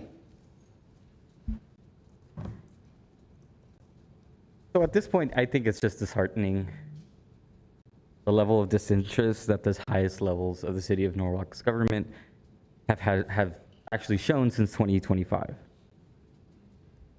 What we've seen and what your residents have seen is that you want them to know that you as a city government, you as a city council, do not want to let them know when ICE is in the city boundaries. You don't want to let them know that their neighbors have been abducted. You don't want to explicitly prevent ICE or Customs and Border Protection from staging or using city facilities. You don't want to attach the city of Norwalk to the lawsuits and injunctions that other local cities have joined in an effort to stop the violence on these streets. As the city manager said earlier today, there's been educational seminars, there's counseling, community outreach services, there's no Your Rights workshops. We have our social services department that have, fed our families. But in regards to updates, we have had no calls, there's no ICE, nowhere here. I think we can agree that it is important to know your rights. But what happens when you leave that workshop and ICE is in the area? Well, the city of Norwalk will definitely not let you know. And when you get detained, and you say, I know my rights, they're not gonna care. It has been shown time and time again that is not enough. But the city of Norwalk will definitely not let your neighbors or family know that you were kidnapped. There will be no communication to anyone. But thankfully, your family can connect with social services. They may be able to get some food, and they actually might make it into the count in the city manager's report for the next subsequent month. Or maybe they can come to the city council meeting, let them know about ICE, let them know how it's affected them, and have our wonderful city attorney let them know, actually, anything to do with ICE and Customs and Border Protection is not within the city's purview, so according to the Brown Act, the city can't respond. This is the bare minimum. Is it at this point that you have family members who are actively working in ICE and CBP that you don't want to use your power as city government to stop them, to stop their employer?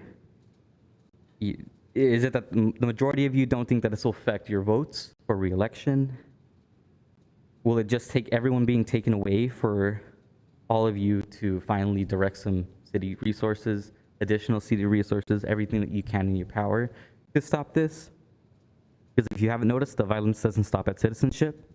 People will continue to die, and kids will continue to arrive home from school without their parents, and people will continue to miss their doctor's appointments and be taken from this community under your watch. Thank you. All right, our next speaker is Andy, and following him will be Parker or Porter. I apologize. So meeting after meeting, month after month, I continue to come to this council and hear about the Know Your Rights trainings and that the city is aware and they're doing what they can. And I refuse to continue to accept that because I don't think you are doing what you can. I look around at other cities, I look around at the council members in other cities who are using their voice, who are using their platform to speak up for the residents, who are using their platform to denounce the kidnappings, to denounce the violence, to denounce the family separation that's going on. And I look at that and I'm jealous because I wish my council members had that strength. I wish my council members weren't just warming seats there as all this is going on. To hear the city manager say there's no ICE activity since the last time is complete bullshit, because I know for a fact there is activity. We've had members out on the ground speak with community members and hear about attempted abductions. We know they've been in our city. So if you don't think that they've been in the city, I think that should tell you that your members, your residents don't feel comfortable calling you, don't feel comfortable coming to you. Because for you to say that there is not activity when we know there is wild to me. There is a lot more that you can do. We cannot be defensive. We cannot just be there providing know your rights. We cannot just be providing legal aid after the fact. We need to get ahead of the game. Just in this month, someone was killed by ICE.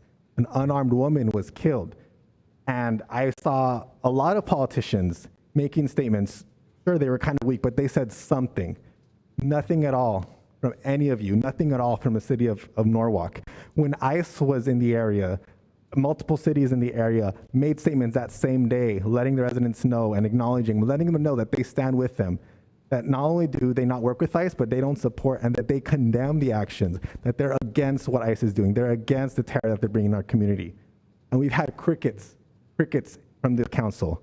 We've had maybe every now and then one of you makes a comment, one of you makes a statement, but that's not enough anymore. Because we already know that this is continue to come back. They're going to continue to come back. I don't know what else it takes. Month after month, they go to a new city, and it gets worse and worse and worse. And it's only a matter of time before they come down here. We have people out there doing, what the woman is doing, being legal observers, and she got killed for that. And how long is it? When is it going to happen here? And when it happens here, are you going to stand up and are you going to be brave like the city councils and the politicians over there? Or are you just going to sit back and say nothing? Because I don't feel like you would be protected of me or any of my residents. I don't feel like any of you would do anything for me and to keep us safe. And so we're going to do what we have to do, and we're going to make sure that the people in those seats are people that we trust and are going to keep us safe. Thank you. Our next speaker is Keith Porter. Following Keith, we have Anthony Armendariz.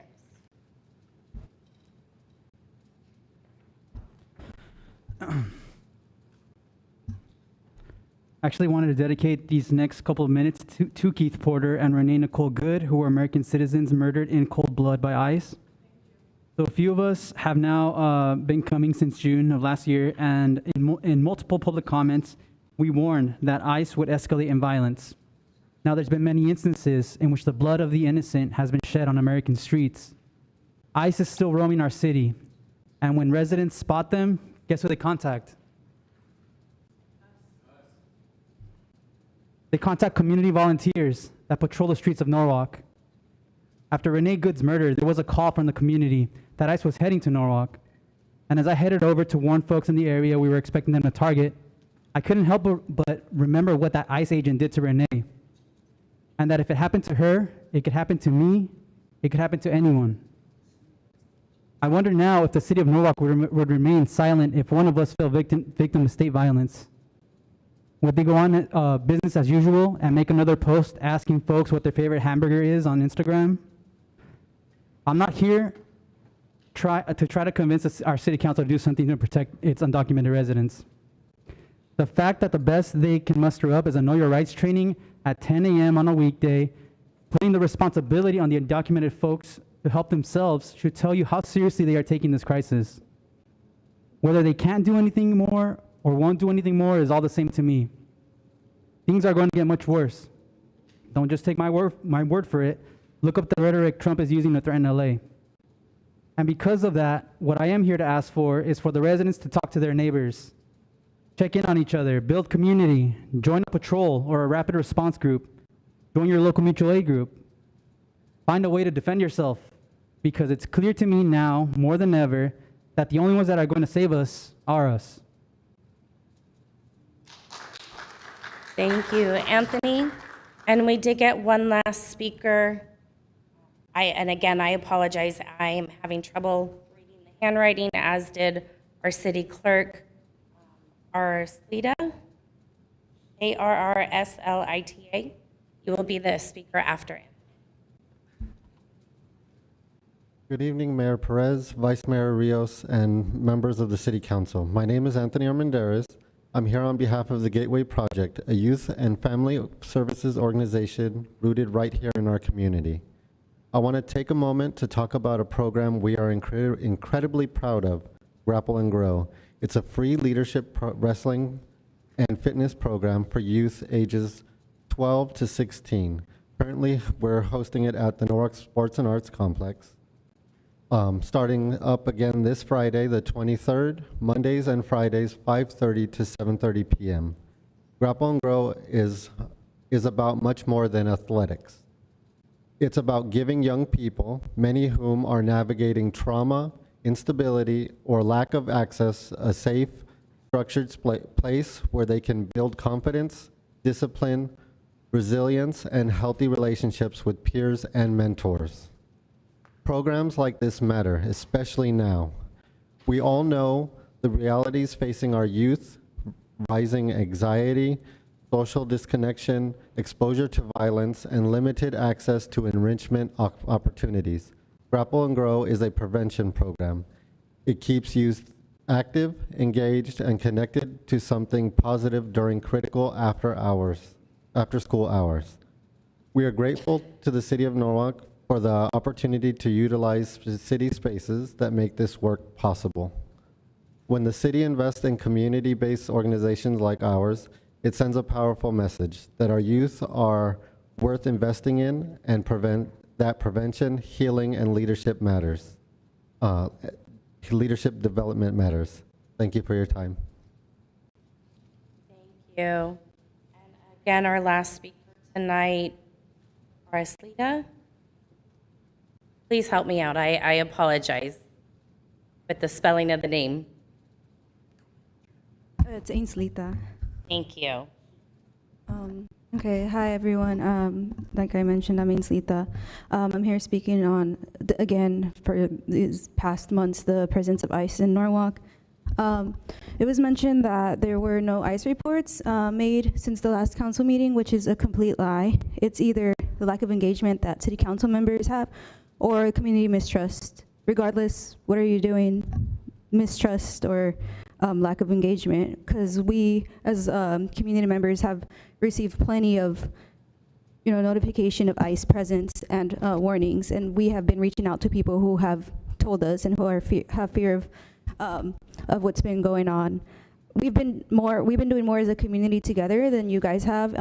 Even with business owners we've talked to, they've told us, oh yeah, they've handed us out papers, some resources, but you guys actually have helped us with our rights and have actually engaged with us intentfully. We're obviously, fascism is out in the open. People are dying, hello. So I don't see you guys doing anything aside from your purposeful bureaucratic obscurity, because nothing has been done. What is your bureaucracy doing for us other than just keeping you guys seated in position right now? So again, for months going on, we want you guys to do something. We've been here, you've known us since June, since this has been going on, and we see a stronger fascist presence, fascist action going on, and you guys are still, I don't know, waiting, I don't know waiting for what, but it's us community members that are doing something about it. So yeah, thank you. Thank you. Seeing no other cards, this meeting is adjourned.